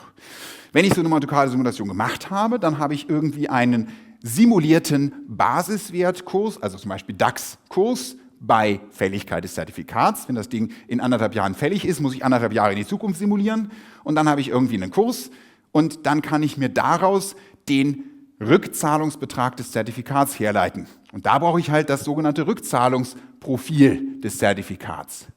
Und das ist jetzt für diejenigen, die den Börsenführerschein gemacht haben, etwas extrem Verstörendes, weil das nämlich nicht das Gewinn- und Verlustding ist, was ihr vielleicht noch im Kopf habt, sondern es funktioniert eigentlich ähnlich und es sagt auch fast das Gleiche aus, nur nicht genau das Gleiche. Und naja, kommen wir gleich zu. Ja, und nebenbei bemerkt, ich mache ja nicht nur eine Simulation, sondern ganz viele, gemäß PRIPS-Regulierung mindestens 10.000.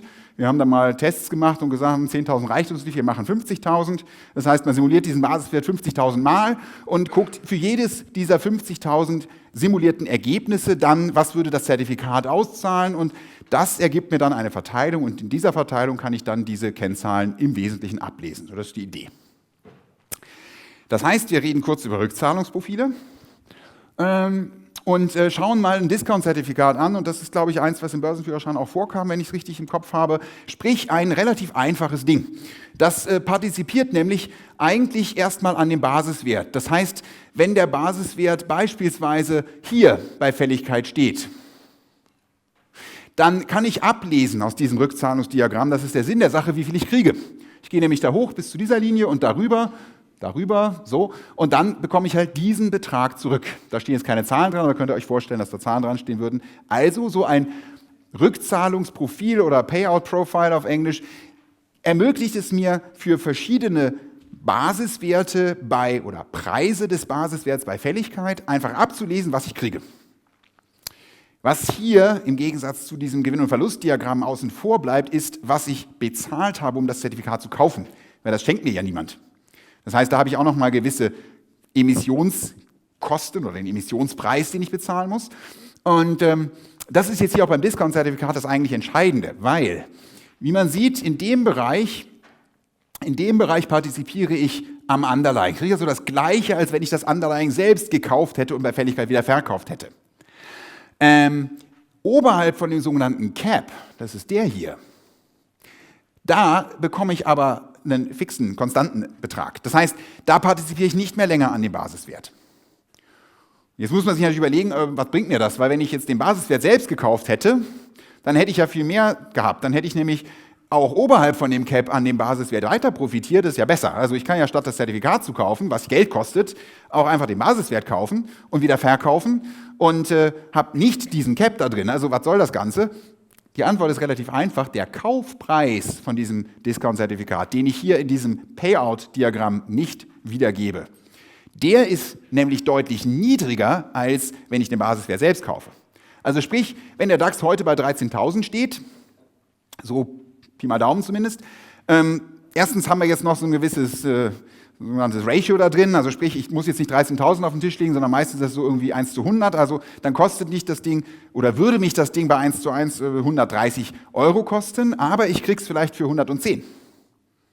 Und jetzt wird's interessant, weil jetzt kann ich mir überlegen, okay, ich krieg's für 110, kriege aber im besten Fall am Ende trotzdem den DAX-Preis ausbezahlt, mal 0,01 natürlich. Und das kann dann schon ein guter Deal sein. Das ist die Idee, deswegen heißt es auch Discount-Zertifikat, weil man halt den Basiswert kauft mit Discount, also verbilligt. Genau, Kaufpreis niedriger als der aktuelle Aktienkurs oder in diesem Fall Indexstand. Okay, Discount-Zertifikat. Wichtig ist, dass dieses Payout-Diagramm oder eben Rückzahlungsprofil mir ermöglicht, und das brauchen wir später, für die verschiedenen simulierten Basiswertkurse bei Fälligkeit dann abzulesen, wie viel ich tatsächlich zurückkriege. Das ist genau der Trick.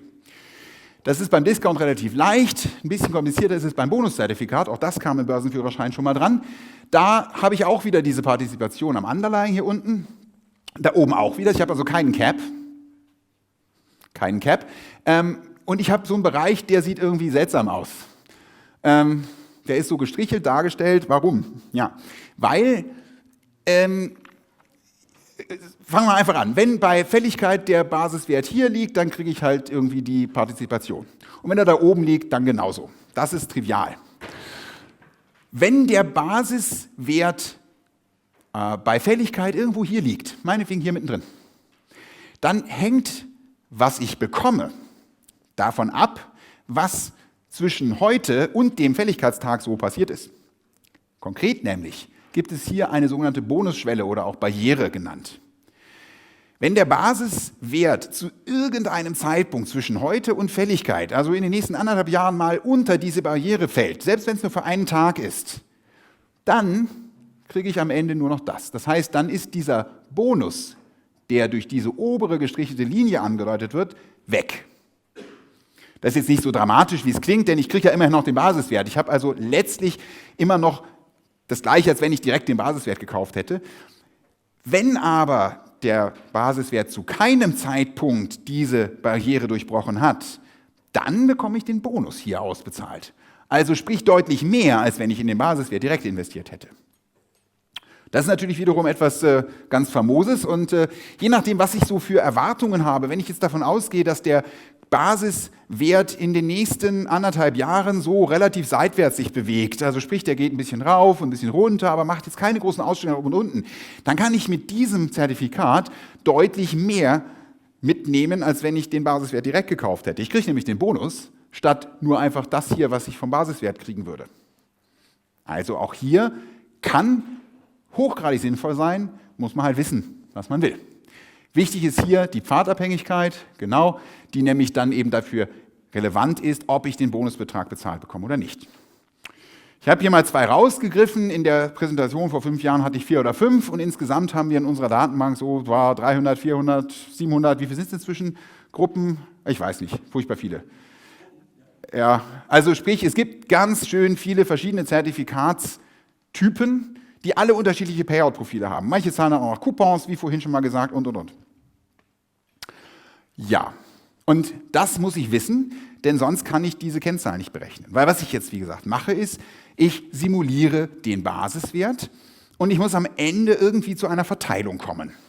Eine Verteilung, die sagt, mit welcher Wahrscheinlichkeit ein bestimmtes Ereignis eintritt, also eben ein bestimmter Wert bei Fälligkeit des Basiswerts erreicht wird. Und jetzt kurz für diejenigen, die in der Stochastik nicht so gut sind, einmal die grafische Repräsentation dessen, was wir tun. Wir gucken uns hier mal 4 hypothetisch simulierte Werte bei Fälligkeit an. Also das ist jetzt Basiswert.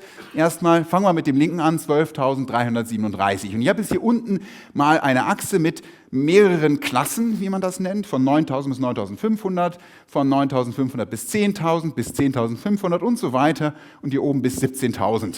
Und diese Klassen könnt ihr euch vorstellen, wie bei diesen alten Game-Shows, wo man nämlich so irgendwie so Röhrchen hat und in die wirft man Bälle rein und dann sind da halt mehr oder weniger drin am Ende. Genau das passiert nämlich hier. Das heißt, wenn ich diesen Wert 12.337 jetzt einsortieren will, dann muss der natürlich in diesen Bucket hier, in diese Klasse rein bis 12.500. Also das steht jetzt hier nicht immer ausführlich, aber gemeint ist von 12.000 bis 12.500 ist hier. So, wenn wir die da reinpacken, dann haben wir jetzt hier einen ganz, ganz kleinen Balken. Fangen wir auch gerade erst an mit dem Ganzen. Der nächste, 14.819, gehört natürlich hier in die 15.000. So, dann haben wir einen bei 11.203, der gehört in die 11.500. Auch spannend. Und der 14.688 gehört auch wieder in die 15.000. Und damit wird der Balken jetzt etwas länger. Und das ist eigentlich genau der Witz. Wenn ich das jetzt nämlich 50.000 Mal mache, ich habe mir jetzt nicht den Spaß gemacht, das 50.000 Mal hier vorzubereiten, aber ihr könnt euch das vorstellen, dann steigen die Balken nach und nach an. Und zwar je häufiger mein Basiswert bei Fälligkeit in dieser Klasse geendet hat, desto höher ist der Balken. Das ist die Idee dahinter. Und das Ganze sieht dann so aus, dass also jetzt hier die Balken langsam ansteigen und dann habe ich hier irgendwie so eine Verteilung. Das ist jetzt eine diskrete Verteilung, also sprich, da kann ich einfach abzählen, genau das, was ich eben gezeigt habe. Soweit, so klar. Wisst ihr wahrscheinlich eh alles. Ja, jetzt können wir von dieser Verteilung einen Schritt weitergehen und eine sogenannte Verteilungsfunktion ist was anderes. Also können das quasi als Kurve darstellen. Das ist dann dieses grüne Ding hier und jetzt sieht man schon, das ist hier in ungefähr so eine sogenannte Normalverteilung. Das ist interessant übrigens, dass das hier so aussieht, als wäre es nicht richtig. Ich habe tatsächlich mir in Excel da eine Normalverteilung simulieren lassen, 1.000 Stück und habe die dann hier visualisiert und interessanterweise ist das, was da rauskommt, eben keine exakte oder auf den ersten Blick keine Normalverteilung. Ich sag mal, wenn ich jetzt nicht 1.000, sondern 10.000 oder 100.000 gemacht hätte, würde es dann halt noch besser passen. Aber ihr könnt euch das Prinzip vorstellen. Wir haben also hier diese Verteilung und da kann man dann auch noch so Sachen wie den Mittelwert bestimmen. Das ist quasi das, wo der Peak liegt. Und dann gibt es halt die Standardabweichung. Das ist so grob gesprochen die Breite der Verteilung. Das ist also jetzt hier so eine Verteilung, die ich mir da reinmalen kann. Und warum mache ich das? Weil ich an dieser Verteilung jetzt sogenannte Quantile ablesen kann. Was bedeutet das? Ich kann jetzt fragen, okay, wo muss ich mich in dieser Verteilung hinbegeben, um ungefähr, nicht nur ungefähr, genau die Hälfte meiner Ergebnisse mitzunehmen sozusagen. Das wäre das 50%-Quantil und das ist relativ trivial. 50%-Quantil ist in diesem Fall tatsächlich genau die Hälfte. Das ist bei so einer Normalverteilung relativ trivial, weil die halt so gerade und gleichmäßig und symmetrisch ist und so. Wichtig ist aber, es geht nicht darum, dass ich jetzt 50% hier irgendwie von links bis rechts einfach nehme und das ist dann hier, sondern es geht darum, dass ich die Fläche betrachte. Das heißt, wo muss ich quasi diese Grenze hier setzen, diese von dunkel nach hell, diesen Übergang, damit ich genau die Hälfte der Fläche am Ende des Tages dann hier farbig gemacht habe. Und das ist in diesem Fall genau in der Mitte. Das ist aber nicht mehr genau in der Mitte, wenn ich das 10%-Quantil betrachte. Das liegt nämlich ungefähr hier. Das ist also jetzt bei weitem nicht 10% von dieser gesamten Breite, sondern ist deutlich weiter. Aber ich habe halt hier sehr viele und das heißt, nur 10% meiner Werte liegen jetzt in diesem Bereich. So muss man sich das vorstellen. Also das 10% Quantil bedeutet, dass 10% meiner Werte unterhalb von dieser Grenze, von diesen 11.800 oder was das hier ist, liegen. Das kann ich auch am anderen Ende machen, das 90% Quantil, das ist dann irgendwo da rechts, in dem Fall auch wieder symmetrisch. Und warum ist das wichtig? Weil genau diese Quantile jetzt zugrunde gelegt werden, sowohl für die Berechnung des MRM als auch für die Berechnung der Szenarien. Für den MRM betrachte ich nämlich den sogenannten Value at Risk. Der Value at Risk ist ein Begriff, den man allgemein auch schon mal vielleicht gehört hat, ist nämlich letzten Endes eine Aussage darüber, wie viel kriege ich sozusagen im 97, oder anders gesagt, wie hoch ist mein Risiko mit 97,5% Wahrscheinlichkeit, dass ich Geld verliere. Anders gesagt, das entspricht dem 2,5% Quantil der Verteilung. Das heißt, der Value at Risk ist der Wert des, in diesem Fall Basiswerts, bei dem ich nur noch 2,5% sozusagen meiner Ergebnisse erwische. Relativ weit unten. Das ist ein niedriger Wert, das ist auch gut, denn der MRM ist ja ein hohes Risiko. Hohes Risiko heißt niedriges Quantil. Analog kann man jetzt für die Szenarien sagen, das pessimistische oder unfavorable Szenario ist 10% Quantil, das moderate ist das 50% Quantil und das optimistische ist das 90% Quantil der Verteilung. Das heißt, wenn ich diese Verteilung mir ausgerechnet habe, dann kann ich das relativ gut daran ablesen. Allerdings ganz so einfach ist es natürlich nicht, denn die Verteilung, die ich euch gezeigt habe, ist eine Normalverteilung. Die gilt mit ein bisschen gutem Willen vielleicht noch für einen Basiswert, wenn ich den so simuliere. Selbst da kann man schon durchaus auch andere Ansätze fahren, aber auf gar keinen Fall wie das Zertifikat. Ich zeige euch später, wie so eine Verteilung für die Zertifikate aussieht. Kurz einmal auf die Simulation. Ich weiß nicht, wenn ihr das irgendwo in der Vorlesung schon mal gehört habt, dann kennt ihr wahrscheinlich diesen ganz klassischen Ansatz, bei dem ich nämlich ein bestimmtes stochastisches Modell zugrunde lege für den Basiswert. Und ich sage, der folgt einer sogenannten geometrischen Brownschen Bewegung. Das heißt, das ist eine quasi Zufallsbewegung. Dahinter steckt in der Tat eine Normalverteilung, bei der ich nämlich sage, ob er rauf geht oder runter geht. Das ist halt normal verteilt und wie weit er rauf geht oder runter geht. Also sprich, er geht mit höherer Wahrscheinlichkeit nur ein bisschen rauf und runter, als dass er in die Extreme geht. So ein großer Sprung, der ist halt viel unwahrscheinlicher als so eine kleine Bewegung. So das grobe Prinzip dahinter. Um den zu berechnen, würde man eben normal verteilte Zufallszahlen ziehen für diese Monte-Carlo-Simulation, in jedem Schritt eine, und dann gibt es verschiedene Parameter, die so ein bisschen definieren, wie das aussieht. Dem Startkurs, das ist natürlich wichtig. Ich fange immer mit dem aktuellen Kurs an, also Preis des Basiswerts, DAX-Kurs zum Beispiel. Und dann habe ich halt die sogenannte Volatilität, die gibt an, wie stark ich jetzt schwanke. Und dann habe ich die sogenannte Drift, also sprich, ob ich jetzt ein bisschen nach oben oder ein bisschen nach unten gehe. Ich hatte das grafisch mal aufbereitet, schon damals. Das könnte eine von den Folien sein, die man jetzt wiedererkennt, wenn man vor 5 Jahren dabei war. Nämlich, wie sieht das aus, wenn ich jetzt so einen Basiswert simuliere? Das könnte jetzt so ein Pfad sein. Und wenn ich das nochmal mache, dann sieht er vielleicht ganz anders aus, nämlich so. Und beim dritten Mal sieht er vielleicht so aus. Ja, zufällig. Ist halt ein stochastischer Prozess, geometrische Brownsche Bewegung. Wenn ich das jetzt hinreichend oft mache, dann sieht es potenziell so aus. Das ist durchaus nicht unrealistisch. Da habe ich jetzt eine relativ hohe Volatilität reingesteckt. Also sprich, da schwankt mein Basiswert in den einzelnen Schritten ziemlich stark rauf und runter. Und deswegen habe ich hier auch so eine sehr breite Verteilung am Ende. Wohingegen ich hier nur eine ganz schmale Verteilung habe, weil ich eine viel geringere Volatilität habe. Das ist das Sigma da oben, 0,1 gegenüber 0,4 im vorigen. Ich will das jetzt gar nicht im Detail erläutern. Mir geht es nur darum, dass ihr ein Gefühl dafür bekommt, dass so eine Monte-Carlo-Simulation halt von Parametern beeinflusst wird, die ich da reinstecke. Die Volatilität ist einer und das Ergebnis ist sehr unterschiedlich, je nachdem, welche Volatilität ich nehme. Und der zweite ist eben die Drift und das ist der Vergleich zwischen der blauen und der grünen Kurve. Das ist exakt die gleiche Volatilität. Man sieht ja auch, dass die Breite am Ende ungefähr vergleichbar ist, aber beim einen geht es halt rauf und beim anderen geht es runter, weil ich beim einen eine positive Drift, nämlich einen μ von 0,3 und beim anderen einen μ von minus 0,3 zugrunde gelegt habe.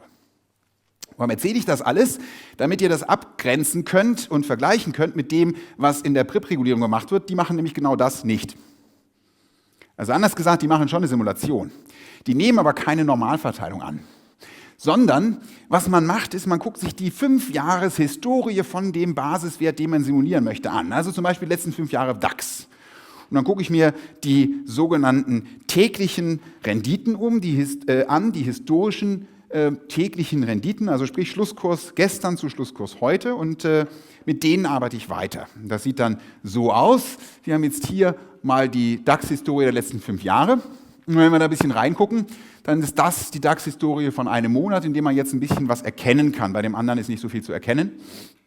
Und was wir jetzt machen ist, wir gucken jetzt mal exemplarisch irgendeinen Tag an, zum Beispiel den hier, Und da hatten wir einen Kurs von 13.141. Und am nächsten Tag ging es ein bisschen runter, da hatten wir 13.055. Und was wir jetzt machen können, ist, wir können den Kurs am Tag t plus 1 durch den Kurs am Tag t teilen.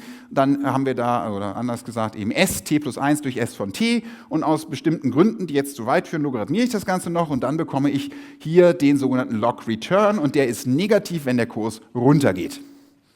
Und wenn ich das gleiche jetzt für den nächsten Tag mache, dann sieht man, dass der hier wieder hochgeht, also von 13.055 hoch zu 13.167. Und die gleiche Rechnung ergibt in dem Fall einen positiven Log Return von 0,008. Der ist sehr klein, der repräsentiert aber ja auch nur einen einzigen Tag. Okay. Warum mache ich das Ganze? Weil ich jetzt Folgendes mache. Ich habe mir jetzt quasi mit diesen ganzen täglichen Log Returns einen Pool geschaffen von Zufallszahlen. Wenn natürlich keine Zufallszahlen sind, anders als bei der Normalverteilung, wo es echte Zufallszahlen sind, sind es hier eben keine Zufallszahlen, aber ich greife jetzt in diesen Pool rein und nehme zufällig irgendeinen Daily Log Return da raus. Und das mache ich jetzt für jeden Tag, den ich simulieren will. Das heißt, wenn ich jetzt 1,5 Jahre in die Zukunft gehe, dann habe ich 250 Business-Tage pro Tag, also sind wir ungefähr 375 einzelnen Werten, die ich jetzt da rausgreife, immer wieder neu und mit zurücklegen. Also sprich, ziehe einen, werfen wieder weg, nehme den nächsten, werfen weg und so weiter. Und die summiere ich alle auf. Das ist jetzt hier so Step 1, 2, 3 mal angedeutet. Und dann komme ich am Ende auf so eine Summe, 0,24 irgendwas. Das ist übrigens der Pool an Log Returns, wie er sich dann darstellt. Und hier sieht man schon, das ist jetzt keine Normalverteilung.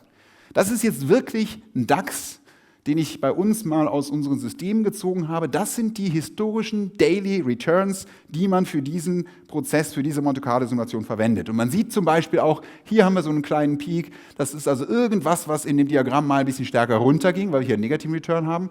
Hier haben wir schon so grob in der Mitte so eine Normalverteilung, aber halt mit so Aussetzern.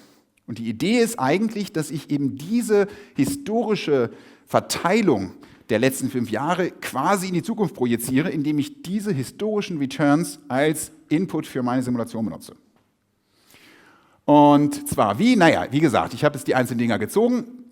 Und wenn ich alle aufsummiere, dann kann ich das, was ich vorhin gemacht habe, mit dem st plus 1 durch st, Logarithmus und so weiter, wieder umdrehen und kann hernehmen die Summe, e hoch die Summe und das Ganze multipliziert mit dem heutigen Kurs S0, 13.000 irgendwas, DAX. Und dann kriege ich in diesem Beispiel, da hatte ich jetzt mir mal einen Pfad rausgesucht, da war die Summe 0,24 und wenn man das ausrechnet, 13.408 ist der heutige oder genau genommen der gestrige Schlusskurs, dann komme ich auf einen simulierten Kurs von 17.070 für diesen einen Verlauf. Und wenn ich das hinreichend oft mache und mir das Ganze wieder grafisch darstelle, dann kriege ich diese Verteilung für die simulierten Underlying-Kurse. Und man sieht, dass die jetzt doch wieder so grob normal verteilt ist, aber das ist schon ein bisschen schief. Ne? Also man hat hier beispielsweise nach rechts so ein bisschen einen breiteren Bereich als hier nach links. Also das ist nicht mehr ganz klassisch normal verteilt, zumindest nicht ohne eine Schiefe da reinzubringen. Und wie wir vorhin gehört haben, wir sind noch nicht ganz fertig, weil wenn ich das Underlying simuliert habe, muss ich immer noch den Schritt machen in das Payout-Diagramm. Und wenn ich das mache und das jetzt mal für 2 verschiedene Zertifikate angucke, dann sieht das bei dem vorhin schon mal angeschauten Discount-Zertifikat so aus und bei dem Bonus-Zertifikat so. Das ist die echte simulierte Verteilung für 2 exemplarische Produkte. Die habe ich vorhin aus unserem sogenannten Quant-Service rausgezogen, der genau diese ganzen Rechnungen macht. Und hier stehen die ISINs, ihr könnt euch das also angucken. Discount-Zertifikat auf dem DAX, Bonus-Zertifikat auf dem DAX. Und das, was man da sieht, das macht auch irgendwie Sinn, wenn man mal drüber nachdenkt. Ich hatte euch erklärt, wie ein Discount-Zertifikat funktioniert. Ich kann nämlich niemals mehr kriegen als der Cap. Der Cap ist hier bei 14.500. Ich hatte auch schon erwähnt, es gibt so ein Ratio, also so ein Bezugsverhältnis von 1 zu 100 in dem Fall. Das heißt, ich kann niemals mehr kriegen als 145 €, wie ich mich auf den Kopf stelle. Ja, und genau deswegen habe ich hier bei 145 einen kleinen Peak. Darunter habe ich so ganz grob eine Normalverteilung. Würde man das jetzt ein bisschen aufzoomen, würde man sehen, dass das hier eine Normalverteilung ist und die ist quasi hier abgeschnitten und alles, was oberhalb landet, das vereinigt sich jetzt in diesem Peak von dem Cap. Und beim Bonuszertifikat sieht es noch ein bisschen abgefahrener aus, auch das kann man sich halbwegs erklären, denn da haben wir eine Barriere von 10.000 und ein Bonuslevel von 14.000. Und der DAX jetzt steht bei 13.000 und ein bisschen. Die Wahrscheinlichkeit, dass der jetzt in den 18 Monaten Restlaufzeit unter die Barriere von 10.000 drunter geht, die ist nicht sehr groß. Das heißt, in vielen Fällen werde ich am Ende meinen Bonus ausgezahlt bekommen. Ich hatte erklärt, wenn diese Barriere nicht durchbrochen wird, kriege ich den Bonus. Wenn ich drüber bin, über diesem 14.000er Bonuslevel, dann kriege ich das Underlying, Partizipation am Underlying, aber in diesem Zwischenbereich kriege ich den Bonus und auch hier mit einem Bezugsverhältnis von 1:100 bekomme ich mit hoher Wahrscheinlichkeit 140 Euro. Und das ist dieser Peak. Dann gibt es die Fälle, bei denen die Barriere durchbrochen worden ist und da habe ich ja schlagartig einen Abfall.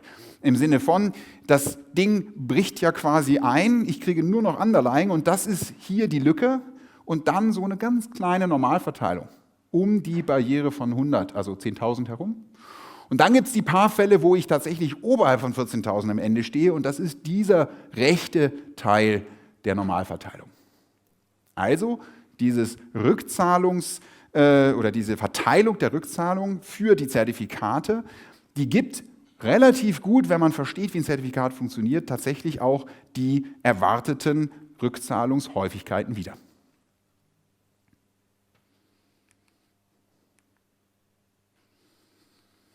Jetzt könnt ihr euch entscheiden, ob ich euch noch so kurz was über die Auswirkungen erzähle oder ob ihr jetzt schon so fertig seid nach diesem kleinen Exkurs in die Finanzmathematik, dass ihr sagt, nee, lass mal. Ich verspreche euch aber, das geht jetzt A schnell und es B nicht mehr so spannend. Spannend schon, nicht mehr so schwierig, wollte ich sagen. Ich glaube, ich mache es noch, auch wenn ich versprochen habe, es ist ja auch noch 10 vor. Gut, also, Auswirkungen auf den Zertifikatemarkt. Ich hatte eingangs schon gesagt, diese ganze Verordnung ist beide Verordnungen sind erst seit dem 01.01.2018 in Anwendung und dementsprechend gibt es noch nicht so wahnsinnig viel an Feedback. Oder besser gesagt, Feedback schon, nämlich aus dem Markt, zumindest dem Teil des Marktes, mit dem wir Kontakt haben, das sind die Emittenten und da ist das Feedback relativ eindeutig, hohe Kosten, geringe Akzeptanz bei den Kunden. Weil die Kennzahlen, die da rauskommen, so nett die aussehen, oftmals völliger Blödsinn sind. Ein wesentlicher Kritikpunkt, und den kann ich nur unterschreiben, Klammer auf, den hat inzwischen sogar die EU, beziehungsweise genau genommen haben die sogenannten ESAs, also die Supervisory Authorities, BaFin und Kollegen und so weiter auch erkannt, ist nämlich genau diese historische Rendite, das ich eben erzählt habe. Wenn ich nämlich in der Vergangenheit einen wahnsinnig tollen DAX-Verlauf hatte, einen Bullenmarkt hatte, dann projiziere ich das in die Zukunft. Das ist natürlich Blödsinn, weil auf einen Bullenmarkt kommt normalerweise halt ein Bärenmarkt, also einer, wo der Kurs eher fällt. Und genau diese sozusagen Antizyklizität, die gibt dieses Modell überhaupt nicht wieder. Und das ist natürlich kompletter Blödsinn. Das wird sich wohl ändern. Es gibt Entwürfe einer Anpassung, die nach meiner Schätzung Anfang 2021 vielleicht kommen könnte. Jetzt im Moment wird viel darüber diskutiert. Da will man das angehen. Vielleicht macht das etwas besser. Im Moment ist die Akzeptanz sehr gering. Es gibt kaum wissenschaftliche Untersuchungen. Es gibt eine von einem Professor Paul mit seinen beiden Kollegen Schröder und Schumacher, die hier die Auswirkungsstudie MiFID II, MiFIR und PRIPS-Verordnung, Effektivität und Effizienz der Neuregelungen vor dem Hintergrund des Anleger- und Verbraucherschutzes aus dem, ich glaube, Februar 2019 oder sowas. Das ist eine, die da sich mit befasst hat. Und dann gibt es ein Projekt bei meinem ehemaligen Mitgesellschafter und Geschäftsführer, dem Professor Baule, der nämlich ein Projekt hat, kostenstrukturierter Finanzprodukte im Lichte des Anlegerschutzes 10 Jahre nach der Finanzkrise. Wie verstehen und berücksichtigen Kleinanleger Bankeninformationen in Verkaufsprospekten? Jetzt sagt er hier Verkaufsprospekte, ich weiß noch nicht genau, weil ich habe noch kein Paper dazu gefunden, also er hat bislang nur das als Projekt irgendwo auf seiner Webseite. Ich muss ihn mal fragen, ob er da wirklich Verkaufsprospekte meint. Ich nehme schon an, dass er weiß, wovon er spricht. Aber gut, diese Studie, die gibt es wirklich, also die ist auch nachlesbar, die könnt ihr euch runterladen. Ich glaube, da habe ich die Quellenangabe vergessen, aber nun gut, findet ihr selber. Und was die gemacht haben, ist, sie haben Fragebögen rausgegeben, und zwar einerseits an die Finanzinstitute, aber auch an die Kunden. Und haben da eine relativ breite Streuung versucht. Das heißt, sie haben private Geschäftsbanken, öffentlich-rechtliche Kreditinstitute, deutsch gesagt Sparkassen und eben Genossenschaftsbanken, die haben sie gefragt und auch mit verschiedener Größe, haben das auch genauer differenziert in dieser Studie. Und dann haben sie auch bei den Kunden, sowohl die Retail-Kunden, aber auch Private Banking, das sind also die nicht mehr so irgendwie nur 300 € investieren, sondern wo es dann eben um 100.000 oder 500.000 € Anlagebeträge geht, aber auch Unternehmenskunden, die haben sie mit einbezogen und eben unterschiedliche Anlagevolumina unter 10.000 bis zu über 1 Million.